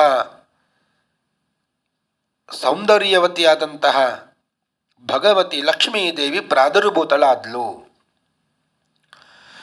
ಲಕ್ಷ್ಮಿ ಬಂದದ್ದೇ ತಡ. ಬಹಳ ಸೌಂದರ್ಯವತಿ, ಭುವನ ಸುಂದರಿ. ಅವಳು ಬಂದು ಕೂಡಲೇ ಎಲ್ಲರೂ ಅವಳ ಮೇಲೆ ಆಸೆಯನ್ನು ಪಟ್ಟರು ಅಂತೆ. ತಸ್ಯಾಂ ಚಕ್ರುಹು ಸ್ಪೃಹಾಂ ಸರ್ವೇ ಸಸುರಾಸುರಮಾನವಾಹ. ಆ ದೇವಿಯ ರೂಪ, ಔದಾರ್ಯ, ಯೌವನ, ಶರೀರ ಕಾಂತಿ, ಎಲ್ಲ ಮಹಿಮೆಗಳಿಗೆ ದೇವತೆಗಳು, ಅಸುರರು, ಮನುಷ್ಯರು ಎಲ್ಲರೂ ಕೂಡ ಇವಳು ನನಗೆ ಸಿಗಲಿ ನನಗೆ ಸಿಗಲಿ ಅಂತ ಅಂದುಕೊಂಡ್ರು ಅಂತ. ಒಂದೊಂದು ಪದಾರ್ಥ ಬಂದಾಗ ಒಬ್ಬೊಬ್ಬರು ಇಸ್ಕೊಂಡ್ರು, ಅದನ್ನು ತೆಗೆದುಕೊಂಡ್ರು. ಲಕ್ಷ್ಮಿ ಬಂದಾಗ ಎಲ್ಲರೂ ಬೇಕು ಅಂತ ಕೂತು ಬಿಟ್ರು ಅಂತ. ಆದರೆ ಅಲ್ಲಿ ವರುಣ, ಸಮುದ್ರ ರಾಜ, ಅಲ್ಲಿಂದ ಹುಟ್ಟಿ ಬಂದವಳು ಅವಳು, ಸಮುದ್ರದಿಂದ. ಸಮುದ್ರ ರಾಜ ವರುಣನ ಮಗಳು. ಅವ ಒಂದು ಸ್ವಯಂವರ ಏರ್ಪಾಡು ಮಾಡಿದ ಅಂತ. ಕೂಡಲೇ ಒಂದು ಸ್ವಯಂವರ ನಡೀಲಿ ಅಂತ ಒಂದು ಹಾರವನ್ನು ಕೊಟ್ಟ ಲಕ್ಷ್ಮೀ ದೇವಿಯ ಕೈಯಲ್ಲಿ. ನೀನು ಹಾರವನ್ನು ಇಟ್ಟುಕೊಂಡು ಯಾರು ಬೇಕು ನಿನಗೆ ಅವರಿಗೆ ಹಾರ ಹಾಕು, ಅವರನ್ನು ಮದುವೆ ಆಗು ಅಂತ ಹೇಳಿದ್ದು. ಆಗ ಹಾರ ಇಟ್ಟುಕೊಂಡು ಎಲ್ಲರ ಬಳಿಗೆ ಹೋಗ್ತಾ ಇದ್ದಾಳೆ. ಎಲ್ಲರ ಬಳಿಗೆ ಹೋದಾಗ ಅವಳಿಗೆ ಅನಿಸಿತು ಅಂತೆ. ಒಬ್ಬೊಬ್ಬರನ್ನು ನೋಡಿ ಒಂದೊಂದು ದೋಷವನ್ನು ಹೇಳುತ್ತಾ ಬಂದಿದ್ದಾಳೆ. ನೂನಂ ತಪೋ ಯಸ್ಯ ನ ಮನ್ಯು ನಿರ್ಜಯೋ ಬಹಳ ತಪಸ್ವಿಗಳು ಇವರು, ಆದರೆ ಕೋಪವನ್ನು ಗೆದ್ದುಕೊಂಡಿಲ್ಲ ದೂರ್ವಾಸರು. ಇನ್ನು ಗುರು ಶುಕ್ರರು, ಅವರನ್ನು ನೋಡಿದ್ಲು, ಜ್ಞಾನ ಇದೆ, ತಪಸ್ಸು ಇದೆ, ಆದರೆ ಒಳ್ಳೆಯ ಫಲ ಕೆಟ್ಟ ಫಲವನ್ನು ಕೊಡುವುದರಲ್ಲೇ ಇವರು ಯಾವಾಗಲೂ ಇರ್ತಾರೆ. ಚಂದ್ರ ಮಹಾತ್ಮ ಆಗಿದ್ದಾನೆ, ಆದರೆ ದೇವಗುರುವಿನ ಬೃಹಸ್ಪತಿಯ ಪತ್ನಿಯಲ್ಲಿ ಆಸಕ್ತನಾಗಿ ಬಿಟ್ಟಿದ್ದಾನೆ. ದೇವೇಂದ್ರ ಇದ್ದಾನೆ, ಇಂದ್ರ, ಇನ್ನೊಬ್ಬರ ಆಶ್ರಯದಿಂದಲೇ ರಾಜ್ಯವನ್ನು ನಡೆಸ್ತಾನೆ, ಸ್ವತಃ ಸಾಮರ್ಥ್ಯ ಇಲ್ಲ. ಇನ್ನೊಮ್ಮ ಧರ್ಮರಾಜ ಇದ್ದಾನೆ, ಸ್ವಲ್ಪವೂ ಭೂತದಯೇ ಇಲ್ಲ, ಧರ್ಮಾತ್ಮ ಆ ಯಮಧರ್ಮ, ಆದರೆ ನಿಷ್ಕರುಣೆಯಿಂದ ಎಲ್ಲರಿಗೂ ಹಿಂಸೆಯನ್ನು ಕೊಡ್ತಾನೆ ಯಮಲೋಕಕ್ಕೆ ಬಂದವರಿಗೆ. ಹೀಗೆ ಒಬ್ಬೊಬ್ಬರಲ್ಲಿಯೂ ಕೂಡ ಒಂದೊಂದು ದೋಷವನ್ನು ಹುಡುಕಿದ್ಲು ಅಂತೆ. ಅದನ್ನು ಹೇಳಿದ್ಲು, ಎಲ್ಲರಲ್ಲಿ ಕೂಡ ದೋಷ ಇದೆ ಅಂತ. ಹಾಗಾದರೆ ದೋಷ ಯಾರಲ್ಲಿ ಇಲ್ಲ? ಕುಂದು ಎಳ್ಳಷ್ಟು ಇಲ್ಲದ ಮುಕುಂದನೇ ತನಗೆಂದು ಇಂದಿರೆ ಪತಿಯ ನೆನೆದಾಳು. ಸ್ವಲ್ಪವೂ ದೋಷ ಇಲ್ಲದ ಭಗವಂತ ನಾರಾಯಣ ಅವನಿಗೆ ಹೋಗಿ ಹಾರವನ್ನು ಹಾಕಿದ್ಲಂತ. ಅಲ್ಲಿ ಲಕ್ಷ್ಮಿ ಮತ್ತು ನಾರಾಯಣರ ವಿವಾಹ ಸಮಾರಂಭ ಜರುಗಿತು. ಸಮುದ್ರ ಮಥನ ಕಾಲದಲ್ಲಿ ಆ ಲಕ್ಷ್ಮಿ ಮತ್ತು ನಾರಾಯಣರ ವಿವಾಹ ಮಹೋತ್ಸವ ನಡೆಯಿತು. ಏನು ಈ ಸ್ವಯಂವರದ ಸಂದೇಶ ಏನು ಅಂದರೆ, ಬಹಳ ಕಷ್ಟಪಟ್ಟರೆ ಸಂಪತ್ತು ಬರ್ತದೆ. ದೈತ್ಯರು ದೇವತೆಗಳು ಬಹಳ ಕಷ್ಟಪಟ್ಟರು. ಮಂದರ ಪರ್ವತವನ್ನು ಕ್ಷೀರ ಸಮುದ್ರದಲ್ಲಿ ಇಟ್ಟು ಮಥನ ಮಾಡಿದ್ರು, ಹಾಲಾಲ ವಿಷ ಬಂತು. ಎಷ್ಟು ಕಷ್ಟಪಟ್ಟರು. ಬಹಳ ಕಷ್ಟಪಟ್ಟು ಬರುವಂಥದ್ದು ಆಮೇಲೆ ಬಂದಿದ್ದು ಲಕ್ಷ್ಮಿ. ಬಹಳ ಕಷ್ಟಪಟ್ಟರೆ ಸಿಗುವಂಥದ್ದು ಲಕ್ಷ್ಮಿ ಅಂದರೆ ಸಂಪತ್ತು. ಈ ಸಂಪತ್ತು ಬಂದ ಕೂಡಲೇ ಏನಾಗ್ತದೆ, ಎಲ್ಲರೂ ಆಸೆ ಪಡ್ತಾರೆ ಅಂತ, ಈ ಸಂಪತ್ತು ನನಗೆ ಇರಲಿ ಅಂತ. ಲಕ್ಷ್ಮಿ ಬಂದಾಗ ಈ ಲಕ್ಷ್ಮಿಯ ಈ ನವ ಯೌವನವನ್ನು ಕಾಂತಿಯನ್ನು ನೋಡಿ ಇವಳು ನನಗೆ ಇರಲಿ ಅಂತ ಎಲ್ಲರೂ ಆಸೆ ಪಟ್ಟ ಹಾಗೆ ಈ ಬಂದ ಸಂಪತ್ತು ಬಂದಾಗ ಎಲ್ಲರೂ ಬರ್ತಾರೆ ಅಂತ, ನನಗೆ ಇರಲಿ ಅಂತ. ಯಾರು ಎಲ್ಲರೂ ಅಂದರೆ ಜೂಜು, ಮದ್ಯಪಾನ, ಇದೆಲ್ಲವೂ ಕೂಡ ದೈತ್ಯರು ಇವರೆಲ್ಲ. ಇದೆಲ್ಲ ಎದುರುಗೆ ಬರ್ತದೆ ಅಂತ, ನನಗೆ ಬರಲಿ ಈ ಸಂಪತ್ತು ಅಂತ. ಆದರೆ ಆ ಸಂಪತ್ತು ಅಲ್ಲಿಗೆಲ್ಲ ಹೋಗಬಾರದು. ಎಲ್ಲಿಗೂ ಹೋಗದೆ ಲಕ್ಷ್ಮಿಯನ್ನು ಯಾವ ರೀತಿಯಾಗಿ ನಾರಾಯಣನಿಗೆ ಕೊಟ್ಟು ಮದುವೆ ಮಾಡಿದ್ದರು, ಅದೇ ರೀತಿಯಾಗಿ ಈ ಸಂಪತ್ತನ್ನು ದೇವರ ಕೆಲಸಕ್ಕೆ ಉಪಯೋಗ ಮಾಡಬೇಕು. ಭಗವಂತನಿಗೆ ಪ್ರೀತಿಕರವಾದಂತಹ ಜ್ಞಾನ ಕಾರ್ಯ ಆಗಬಹುದು, ಅಥವಾ ಎಲ್ಲರ ಸೇವೆಯನ್ನು ಮಾಡುವ ಕಾರ್ಯ, ಎಲ್ಲರಿಗೂ ಉಪಕಾರವಾಗುವಂತಹ ಕಾರ್ಯ, ಈ ಕಾರ್ಯಕ್ಕೆ ಲಕ್ಷ್ಮಿಯನ್ನು ಉಪಯೋಗ ಮಾಡಬೇಕಂತೆ. ಅಂದರೆ ಅದು ಭಗವಂತನಿಗೆ ಅರ್ಪಣೆ ಮಾಡಿದ ಹಾಗೆ. ದೈತ್ಯರಿಗೆ ಕೊಡುವುದು ಅಂದರೆ ಮದ್ಯಪಾನ, ಜೂಜು ಮೊದಲಾದವಳಿಗೆ ಕೊಡುವಂಥದ್ದು. ಆದ್ದರಿಂದ ಲಕ್ಷ್ಮಿ ಬಂದ ಕೂಡಲೇ ಎಲ್ಲರೂ ಆಸೆ ಪಡುವಂತೆ ಇಲ್ಲಿಯೂ ಕೂಡ ಕಷ್ಟಪಟ್ಟು ಬಂದ ಸಂಪತ್ತನ್ನು ಭಗವಂತನ ಕಾರ್ಯಕ್ಕೆ ಉಪಯೋಗ ಮಾಡಿದರೆ ನಿತ್ಯ ಲಕ್ಷ್ಮೀನಾರಾಯಣರ ವಿವಾಹ ನಮ್ಮ ಮನೆಯಲ್ಲಿ ಕೂಡ ನಡೀತಾ ಇರ್ತದೆ. ನಂತರದಲ್ಲಿ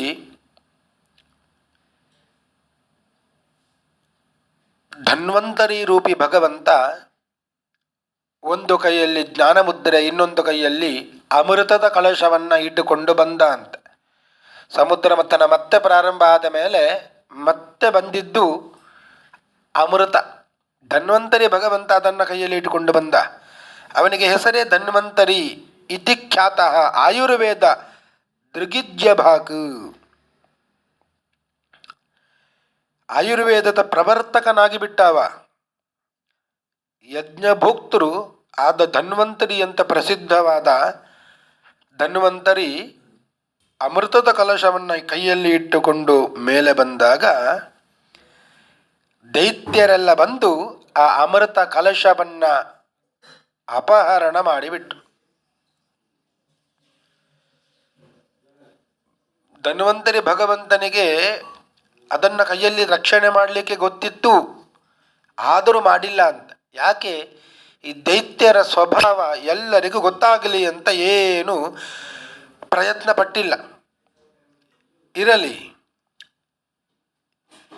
ದೈತ್ಯರ ಗುಣ ಲೋಕಕ್ಕೆ ಗೊತ್ತಾಗಲಿ ಅಂತ ಸುಮ್ಮನೆ ಇದ್ದ. ಹೀಗೆ ಅಪಹರಣ ಆದ ಕೂಡಲೇ ಸುಮ್ಮನಿದ್ದ. ದೈತ್ಯರೆಲ್ಲ ಅದನ್ನು ತೆಗೆದುಕೊಂಡು ಹೋದ್ರು, ಅಮೃತದ ಕಲಶವನ್ನು. ಯಾರು ಪಾನ ಮಾಡಬೇಕು ಅದನ್ನು? ಎಲ್ಲರೂ ಗಲಾಟೆ ಮಾಡಿಕೊಂಡ್ರು ಅಂತ, ನನಗೆ ಬೇಕು ನನಗೆ ಬೇಕು ಅಂತ. ದೈತ್ಯರಲ್ಲಿ ಜಗಳ ಪ್ರಾರಂಭ ಆಯಿತು. ನಾನು ಮೊದಲು ಕುಡಿತೇನೆ ಅಂತ. ಇಷ್ಟಾಗುವಾಗ ಭಗವಂತ ಒಂದು ಉಪಾಯ ಮಾಡಿದ ಅಂತೆ. ಮೋಹಿನಿ ರೂಪವನ್ನು ಎತ್ತಿಕೊಂಡ. ಅತ್ಯಂತ ಸುಂದರವಾದಂತಹ ಕಾಂತಿಯುತವಾದಂತಹ ಮೋಹಿನಿಯ ರೂಪವನ್ನು ಧರಿಸಿಕೊಂಡ. ದೈತ್ಯರು ಜಗಳ ಮಾಡ್ತಾ ಇದ್ರು. ಆ ಸಂದರ್ಭದಲ್ಲಿ ಹೆಣ್ಣಿನ ರೂಪವನ್ನು ಧರಿಸಿದ ಭಗವಂತನನ್ನು ನೋಡಿ ಎಲ್ಲ ದೈತ್ಯರು ಮೋಹಗೊಂಡು ಬಿಟ್ಟರು ಅಂತೆ, ಆ ಮೋಹಿನಿಯನ್ನು ನೋಡಿ. ಏತಸ್ಮಿನ್ ಅಂತರೇ ವಿಷ್ಣು ಸರ್ವೋಪಾಯ ಮಿದೀಶ್ವರ ಯೋಷಿದ್ ರೂಪಂ ಅನಿರ್ದೇಶಂ ದಧಾರ ಪರಮಾದ್ಭುತಂ. ಆ ರೂಪವನ್ನು ನೋಡಿ ಎಲ್ಲರೂ ಕೂಡ ಮೋಹಗೊಂಡವರಾಗಿ ಆ ಅಮೃತ ಕಲಶವನ್ನು ಆ ಮೋಹಿನಿಯಲ್ಲಿಯೇ ಕೊಟ್ಟು ಬಿಟ್ಟರು ಅಂತ. ಇದು ನಿನ್ನಲ್ಲಿಯೇ ಇರಲಿ, ನೀನು ನಮಗೆಲ್ಲ ಹಂಚಿಬಿಡು. ನಮ್ಮ ಕೈಯಲ್ಲಿದ್ದರೆ ನಾವೆಲ್ಲ ಗಲಾಟೆ ಮಾಡಿಕೊಂಡಿದ್ದೇವೆ, ಆದ್ದರಿಂದ ನೀನೇ ಇದನ್ನು ಹಂಚಿಬಿಡು ಅಂತ ಅವಳ ಕೈಯಲ್ಲಿಯೇ ಕೊಟ್ಟು ಬಿಟ್ಟರು ಅಂತ.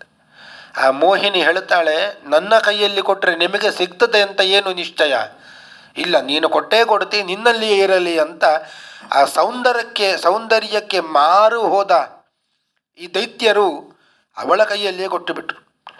ಕಾತ್ವಂ ಕಂಜಫಲ ಸಾಕ್ಷಿ ಕುತೋವಾ ಕಿಂ ಚಿಕೀರ್ಷಸಿ ಕನ್ಸ್ಯಾಸಿ ವದವಾಮೋರು ಮತ್ತಂತೀವ ಮನಾಂಸಿನಃ. ನಮ್ಮ ಮನಸ್ಸು ನಿನ್ನಲ್ಲಿಯೇ ಲೀನವಾಗಿ ಬಿಟ್ಟಿದೆ, ಆದ್ದರಿಂದ ನೀನೇ ಎಲ್ಲರಿಗೂ ಬಡಿಸಿಬಿಡು ಅಂತ ಹೇಳಿದಾಗ ಆ ಮೋಹಿನಿ ಹೇಳುತ್ತಾಳೆ, ನೀವೆಲ್ಲ ಇಷ್ಟು ಕಷ್ಟಪಟ್ಟು ಬಂದಿದ್ದೀರಿ, ಅಮೃತ ಉತ್ಪತ್ತಿಯಾಗಿದೆ, ಒಮ್ಮೆ ಎಲ್ಲರೂ ಸ್ನಾನ ಮಾಡಿ ಬಂದು ಕೂತುಕೊಳ್ಳಬೇಕು. ನಿಮ್ಮೆಲ್ಲರಿಗೂ ಕೂಡ ನಾನು ಬಡಿಸ್ತೇನೆ. ಒಂದು ದೈತ್ಯರ ಪಂಕ್ತಿ, ಇನ್ನೊಂದು ದೇವತೆಗಳ ಪಂಕ್ತಿ. ಎಲ್ಲರೂ ಸ್ನಾನ ಮಾಡಿ ಬನ್ನಿ ಅಂತ ಹೇಳಿದ್ರು. ಆಗ ದೈತ್ಯರೆಲ್ಲ ಸ್ನಾನಕ್ಕಾಗಿ ಹೋದರು, ದೇವತೆಗಳು ಕೂಡ ಸ್ನಾನ ಮಾಡಿ ಬಂದರು. ದೇವತೆಗಳ ಒಂದು ಪಂಕ್ತಿ, ದೈತ್ಯರ ಒಂದು ಪಂಕ್ತಿ. ದೈತ್ಯರ ಪಂಕ್ತಿಗೆ ಬಂದ್ಲಂತೆ ಮೋಹಿನಿ, ಬಡಿಸ್ತೇನೆ ಅಂತ. ಬಡಿಸುವಾಗ ದೈತ್ಯರೆಲ್ಲ ಮೋಹಿನಿಯನ್ನೇ ನೋಡ್ತಾ ಇದ್ದಾರೆ. ಎಲ್ಲರೂ ಕೂಡ ಅವಳ ಸೌಂದರ್ಯಕ್ಕೆ ಮಾರು ಹೋಗಿಬಿಟ್ಟಿದ್ದಾರೆ, ಮೋಹಿತರಾಗಿದ್ದಾರೆ. ಮೋಹಿನಿ ಹೇಳಿದ್ಲು, ನೀವೆಲ್ಲ ಹೀಗೆ ನೋಡ್ತಾ ಇದ್ದರೆ ನಾನು ಹೇಗೆ ಬಡಿಸಲಿ ನಿಮಗೆ ಅಂತ. ನೀವೆಲ್ಲ ಕಣ್ಣು ಮುಚ್ಚಿಕೊಂಡು ಕೂತ್ಕೊಳ್ಳಿ, ನಾನು ಬಡಿಸ್ತಾ ಹೋಗ್ತೇನೆ. ಎಲ್ಲ ದೈತ್ಯರು ಕಣ್ಣು ಮುಚ್ಚಿ ಕೂತರಂತೆ. ಆಗ ಮೋಹಿನಿ ದೇವತೆಗಳ ಸಾಲಿನಲ್ಲಿ ಬಡಿಸ್ತಾ ಬಂದಳು. ಕೊನೆಗೆ ಹೋಗಿ ಒಬ್ಬ ಕೂತ, ವೇಷ ಮರೆಸಿಕೊಂಡು. ಅವನೇ ರಾಹು ಅಂತ. ಆ ರಾಹುವಿಗೆ ಗೊತ್ತಾಯಿತು, ಈ ಮೋಹಿನಿ ದೇವತೆಗಳಿಗೆ ಮಾತ್ರ ಬಡಿಸ್ತಾಳೆ, ನಮಗೆ ಇಲ್ಲ ಅಂತ. ಕೊನೆಯಲ್ಲಿ ಸಾಲಿನಲ್ಲಿ ಕೂತುಕೊಂಡ ಅಂತ. ವೇಷ ಮರೆಸಿಕೊಂಡು ಬಂದ ರಾಹು ಕೊನೆಯಲ್ಲಿ ಕೂತ. ಅವನ ಕೈಗೂ ಬಿತ್ತು ಅಮೃತ, ಅವನು ಅದನ್ನು ಕುಡಿದ. ಆಗ ಸೂರ್ಯಚಂದ್ರರು ಸೂಚಿಸಿದ್ರು, ಅವ ನಮ್ಮವನಲ್ಲ ಅಂತ. ಕೂಡಲೇ ಮೋಹಿನಿ ಮತ್ತೆ ಭಗವಂತನ ಅವತಾರವನ್ನು ತಾಳಿ, ಪುರುಷಾವತಾರವನ್ನು ತಾಳಿ ಶಿರಶ್ಛೇದ ಮಾಡಿದ ಅಂತ. ಶಿರಶ್ಛೇದ ಮಾಡಿದಾಗ ಅಮೃತದ ಬಿಂದು ಅದು ಕುತ್ತಿಗೆಯ ಕೆಳಭಾಗದಲ್ಲಿಯೂ ಕೂಡ ಬಿದ್ದಾಗಿತ್ತು. ರುಂಡ ಮತ್ತು ಮುಂಡ, ರುಂಡವನ್ನು ಮೇಲುಗಡೆ ಹಾಕಿದ ಅಂತ. ಅದರಲ್ಲಿ ಕೇತು ಎಂಬ 100 ದೇವತೆಗಳು ಬಂದು ಸೇರಿದ್ದರು. ಅದೇ ರಾಹುಗ್ರಹ ಮತ್ತು ಕೇತುಗ್ರಹ ಆಗಿಬಿಟ್ಟಿತು. ಇನ್ನು ಮುಂಡದ ಭಾಗ, ದೇಹದ ಕೆಳಭಾಗ ಏನಿದೆ ಅದನ್ನು ಶುದ್ಧೋದಕ ಸಮುದ್ರದಲ್ಲಿ ಹಾಕಿಬಿಟ್ರು ಅಂತ. ಹೀಗೆ ದೇವತೆಗಳಿಗೆ ಹಂಚಿ ಅಮೃತವನ್ನು ಭಗವಂತ ಖಾಲಿ ಮಾಡಿಬಿಟ್ಟ. ದೈತ್ಯರೆಲ್ಲ ಎದ್ದು ನೋಡುತ್ತಾರೆ, ಅಲ್ಲಿ ಅಮೃತವೇ ಇಲ್ಲ. ಹೀಗೆ ಭಗವಂತ ದೇವತೆಗಳಿಗೆಲ್ಲ ಅಮೃತಪಾನ ಮಾಡಿಸಿದ. ಎಲ್ಲ ದೇವತೆಗಳು ಅಮೃತವನ್ನು ಸಂತೋಷದಿಂದ ಸ್ವೀಕಾರ ಮಾಡಿ ಇನ್ನಷ್ಟು ಗಟ್ಟಿಗರಾಗಿ ಯುದ್ಧ ಮಾಡಿದ್ದರು. ಯುದ್ಧದಲ್ಲಿ ದೈತ್ಯರೆಲ್ಲ ಸೋತು ಹೋದರು, ಸತ್ತರು. ಅಮೃತವನ್ನು ಪಾನ ಮಾಡಿದ್ದರಿಂದ ದೇವತೆಗಳಿಗೆ ಏನೂ ಆಗ್ತಾ ಇದ್ದಿಲ್ಲ. ಅವರಿಗೆ ದಯ ಸಿಕ್ಕಿತು. ಇಂದ್ರನಿಗೆ ಮತ್ತೆ ಸ್ವರ್ಗ ಆಧಿಪತ್ಯ ಸಿಕ್ಕಿತು. ಬಲಿಯನ್ನು ಮೊದಲು ಬಲಿಯಾಗಿದ್ದ, ಆ ಬಲಿಯನ್ನು ಇವರೆಲ್ಲ ಕೊಂದರು. ದೇವತೆಗಳು ಬಲಿಯನ್ನು ಕೊಂದರು. ಆದರೆ ಬಲಿಯನ್ನು ಈ ದೈತ್ಯರು ತೆಗೆದುಕೊಂಡು ಕರ್ಕೊಂಡು ಹೋಗಿ ಶುಕ್ರಾಚಾರ್ಯರ ಮುಂದೆ ಕುಳ್ಳಿಸಿದ್ರು ಅಂತ. ಬಲಿಗೆ ತುಂಬ ತೊಂದರೆ ಆಗಿದೆ ಅಂತ. ಆಗ ಶುಕ್ರಾಚಾರ್ಯರು ಒಂದು ಉಪಾಯ ಮಾಡಿದ್ರು. ಅವರಲ್ಲಿ ಒಂದು ವಿದ್ಯೆ ಇತ್ತು ಅಂತ. ಶುಕ್ರಾಚಾರ್ಯರಲ್ಲಿ ಒಂದು ವಿದ್ಯೆ. ದೈತ್ಯರ ಗುರುಗಳು ಶುಕ್ರಾಚಾರ್ಯರು. ಸತ್ತವರನ್ನು ಬದುಕಿಸುವಂತಹ ಒಂದು ಮಂತ್ರ, ಮೃತ ಸಂಜೀವಿನಿ ವಿದ್ಯೆ, ಅದು ಶುಕ್ರಾಚಾರ್ಯರು ಕಲಿತಿದ್ದರು ಅಂತೆ. ಆ ವಿದ್ಯೆಯನ್ನು ಉಪಯೋಗ ಮಾಡಿಕೊಂಡ್ರು. ಏವ ಶಿಷ್ಟಾ ರಣೇ ತಸ್ಮಿನ್ ನಾರದಾನುಮತೇನತೆ ಬಲಿಂ ವಿಪನ್ನಮಾದಾಯ ಅಸ್ತಂ ಗಿರಿಮುಪಾಗಮನ್ ತತ್ರ ವಿನಷ್ಟ ವಯವಾನ್ ವಿದ್ಯಮಾನ ಶಿರೋಧರಾನ್ ಉಶನ ಜೀವಯ ಮಾಸ ಸಂಜೀವಿನ್ಯ ಸ್ವವಿದ್ಯೆಯ. ಶುಕ್ರಾಚಾರ್ಯರು ಆ ಮಂತ್ರವನ್ನು ಹೇಳಿ ಅವರನ್ನು ಮುಟ್ಟಿದ್ರೆ ಸಾಕು, ಅವರ ಅಂಗಾಂಗಗಳು ತುಂಡಾಗಿದ್ದರೆ ಅದು ಮತ್ತು ಸರಿಯಾಗ್ತಾ ಇತ್ತು, ಗಾಯಗೊಂಡ್ರೆ ಗಾಯ ಎಲ್ಲ ವಾಸಿ ಆಗ್ತಾ ಇತ್ತು, ಪ್ರಾಣ ಹೋಗಿದ್ರೆ ಜೀವವೇ ಬರ್ತಾ ಇತ್ತು. ಇಂತಹ ದೊಡ್ಡ ಒಂದು ಮಂತ್ರ. ಈ ಮಂತ್ರವನ್ನು ಹೇಳಿ ದೈತ್ಯರನ್ನೆಲ್ಲ ಬದುಕಿಸಿ ಬಿಟ್ಟರು ಶುಕ್ರಾಚಾರ್ಯರು. ಮತ್ತೆ ದೊಡ್ಡ ಒಂದು ಯಾಗವನ್ನು ಮಾಡಿಸಿದ್ರು ಅಂತ ದೈತ್ಯರು. ವಿಶ್ವಜಿತ್ ಎಂಬಂತಹ ಒಂದು ದೊಡ್ಡ ಯಾಗ. ಆ ವಿಶ್ವಜಿತ್ ಎಂಬ ಯಾಗವನ್ನು ಮಾಡುವುದರಿಂದ ಇನ್ನಷ್ಟು ಶಕ್ತಿಯುತರಾದರು ದೈತ್ಯರು. ದೇವತೆಗಳಲ್ಲಿ ಅಮೃತ ಇತ್ತು, ದೈತ್ಯರಲ್ಲಿ ಶುಕ್ರಾಚಾರ್ಯರ ಸಂಜೀವಿನಿ ವಿದ್ಯೆಯ ಬಲ ಇತ್ತು. ಅದರ ಒಟ್ಟಿಗೆ ವಿಶ್ವಜಿತ್ ಯಾಗವು ಕೂಡ ಸೇರಿತು. ಮತ್ತೆ ಯುದ್ಧಕ್ಕೆ ಹೋದರು ಅಂತ. ಬಲಿಯನ್ನು ಮುಂದೆ ಮಾಡಿಕೊಂಡು ಮತ್ತೆ ಯುದ್ಧಕ್ಕೆ ಹೋದರು. ಮತ್ತೆ ಯುದ್ಧದಲ್ಲಿ ದೇವತೆಗಳನ್ನು ಓಡಿಸಿ ಬಿಟ್ಟರು ಅಂತ. ದೇವತೆಗಳು ಸಾಯಲಿಲ್ಲ, ಅಮೃತಪಾನ ಮಾಡಿದ್ರು. ದೇವತೆಗಳು ಓಡಿ ಹೋಗುವಂತೆ ಮಾಡಿದ್ರು ಇವರು ದೈತ್ಯರು. ಮತ್ತೆ ತಪ್ಪಿ ಹೋಯಿತು ಸ್ವರ್ಗಾಧಿಪತ್ಯ. ಎಷ್ಟೋ ವರ್ಷಗಳ ಕಾಲ ದೇವತೆಗಳೇ ಅಡಗಿ ಕೂತ್ಕೊಂಡು ಬಿಟ್ರು. ಅದಿತಿಗೆ ಸ್ವಲ್ಪ ಚಿಂತೆ ಆಯಿತು ಅಂತ. ಬೃಹಸ್ಪತಿ ಆಚಾರ್ಯರು ಹೇಳಿದ್ದು, ದೇವತೆಗಳೇ ಇನ್ನು ನಮ್ಮ ಕಾರ್ಯ ಏನು ನಡೆಯುವುದಿಲ್ಲ, ಸ್ವಲ್ಪ ಕಾಲ ಅಡಗಿ ಕುಳಿತುಕೊಳ್ಳೋಣ ಅಂತ. ದೇವತೆಗಳೇ ಇಲ್ಲ ಅಂತಾದಾಗ ದೈತ್ಯರು ಆಧಿಪತ್ಯವನ್ನು ವಹಿಸಿಕೊಂಡ್ರು. ಬಲಿಯ ಚಕ್ರವರ್ತಿ ಆದ, ರಾಜನಾದ, ಇಂದ್ರನಾದ. ಇಲ್ಲಿ ದೇವತೆಗಳು ಯಾವಾಗ ಕಾಣದಾದರೋ ಆಗ ಕಶ್ಯಪರ ಪತ್ನಿ ಅದಿತಿ ದೇವಿ, ದೇವತೆಗಳ ತಾಯಿ ಅದಿತಿ ದೇವಿಗೆ ಚಿಂತೆ ಆಯಿತು. ನನ್ನ ಮಕ್ಕಳಿಗೆ ಇಂತಹ ಕಷ್ಟ ಬಂದಿದೆ ಅಂತ ಹೇಳಿ ಕಶ್ಯಪರಲ್ಲಿ ಹೇಳಿದಾಗ ಕಶ್ಯಪರು ಹೇಳುತ್ತಾರೆ, ನಿನಗೆ ಒಂದು ಪಯೋವ್ರತ ಅಂತ ಒಂದು ವ್ರತ ಇದೆ, ಅದನ್ನು ಉಪದೇಶ ಮಾಡ್ತಾನೆ. ಭಗವಂತನೇ ನಿನಗೆ ಮಗನಾಗಿ ಹುಟ್ಟುತ್ತಾನೆ, ಅವನಿಂದ ಇದೆಲ್ಲ ಕಾರ್ಯ ಸಫಲ ಆಗ್ತದೆ ಅಂತ ಉಪದೇಶ ಮಾಡಿದ್ರು. ಅದು ಪಯೋವ್ರತ ಅಂತ. ಪಯೋವ್ರತ ಅಂದರೆ ಫಾಲ್ಗುಣ ಮಾಸದ ಶುಕ್ಲ ಪಕ್ಷದಲ್ಲಿ ಪ್ರತಿಪದೆಯಿಂದ ದ್ವಾದಶಿವರೆಗೆ ಉಪವಾಸ ಮಾಡುವಂಥದ್ದು. ಬರೀ ಹಾಲು ಮಾತ್ರ ಕುಡಿಯುವಂಥದ್ದು. ಇಡೀ ದಿವಸ ಹಾಲು ಕುಡಿತಾ ಇರಲಿಕ್ಕಿಲ್ಲ. ಒಂದು ಪ್ರಮಾಣದ ಹಾಲು, ಒಂದು ಬಾರಿ ಅಷ್ಟು ಕುಡಿಬೇಕು, ಆಮೇಲೆ ಏನೂ ಇಲ್ಲ, ಉಪವಾಸ. ಹೀಗೆ ಹಾಲನ್ನು ಮಾತ್ರ ಕುಡಿದು 12 ದಿವಸ ಉಪವಾಸ ಮಾಡುವಂತಹ ಒಂದು ವ್ರತ ಪಯೋವ್ರತ. ಅದನ್ನು ಮಾಡಿದ್ಲು ಅಂತೆ. ಅದನ್ನು ಮಾಡಿದ್ರಿಂದ ಭಗವಂತ ಪ್ರೀತನಾಗಿ, ಭಗವಂತನೇ ನಾನೇ ಮಗನಾಗಿ ಬರುತ್ತೇನೆ ಅಂತ ಭಗವಂತನೇ ಮಗನಾಗಿ ಅವತಾರ ಮಾಡಿದ. ಒಂದು ದಿನ ಶ್ರೋಣಾಯಾಂ ಶ್ರವಣದ್ವಾದಶ್ಯಾಂ ಮುಹೂರ್ತೆ ಅಭಿಜಿತಿ ಪ್ರಭು ಸರ್ವೇ ನಕ್ಷತ್ರ ತಾರಾದ್ಯಾ ಚಕ್ರುಸ್ತಜ್ಜನ್ಮ ದಕ್ಷಿಣಂ. ಭಾದ್ರಪದ ಮಾಸದ ದ್ವಾದಶಿ ತಿಥಿ, ಶ್ರವಣ ನಕ್ಷತ್ರಯುತವಾದಂತಹ ದ್ವಾದಶಿ ತಿಥಿಯಲ್ಲಿ ಭಗವಂತನೇ ಅದಿತಿ ದೇವಿಗೆ ಮಗನಾಗಿ ಬಂದ, ವಾಮನನಾಗಿ ಅವತಾರ ಮಾಡಿ ಬಂದ, ಬ್ರಹ್ಮಚಾರಿಯಾಗಿ ಅವತಾರ ಮಾಡಿದ. ಅಜಿನ ದಂಡಕ ಮಂಡಲು ಮೇಖಲ ರುಚಿರ ಪಾವನ ವಾಮನ ಮೂರ್ತಯೇ ಮಿತ ಜಿಗತ್ರಿತ ಯಾಯಜಿತಾರವೇ ನಿಗಮ ವಾಕ್ಪಟವೇ ವಟವೇ ನಮಃ. ಭಗವಂತ ವಾಮನನಾಗಿ ಬ್ರಹ್ಮಚಾರಿಯಾಗಿ ಬಂದಾಗ ಎಲ್ಲ ದೇವತೆಗಳು ಅವನಿಗೆ ಒಂದೊಂದು ಕೊಟ್ಟರು ಅಂತ. ಉಪನಯನ ಸಂಸ್ಕಾರ ಪ್ರಾರಂಭ ಆಗುವಾಗ ಸವಿತೃ ದೇವತೆ ಸೂರ್ಯ ಗಾಯತ್ರಿ ಮಂತ್ರವನ್ನು ಉಪದೇಶ ಮಾಡಿದ. ದೇವಗುರು ಬೃಹಸ್ಪತಿ ಯಜ್ಞೋಪವೀತವನ್ನು ಕೊಟ್ಟ. ಕಶ್ಯಪ ಋಷಿಗಳು ಮೌಂಜಿಯನ್ನು ಕೊಟ್ಟರು. ಪೃಥ್ವೀ ದೇವಿ ಕೃಷ್ಣಾಜೀನವನ್ನು ಕೊಟ್ಟಳು. ವನಸ್ಪತಿಗಳ ಒಡೆಯ ಚಂದ್ರ ದಂಡವನ್ನು ಕೊಟ್ಟ. ಅದಿತಿ ಕೌಪೀನವನ್ನು ಕೊಟ್ಟಳು, ಕಟಿವಸ್ತ್ರವನ್ನು ಕೊಟ್ಟಳು.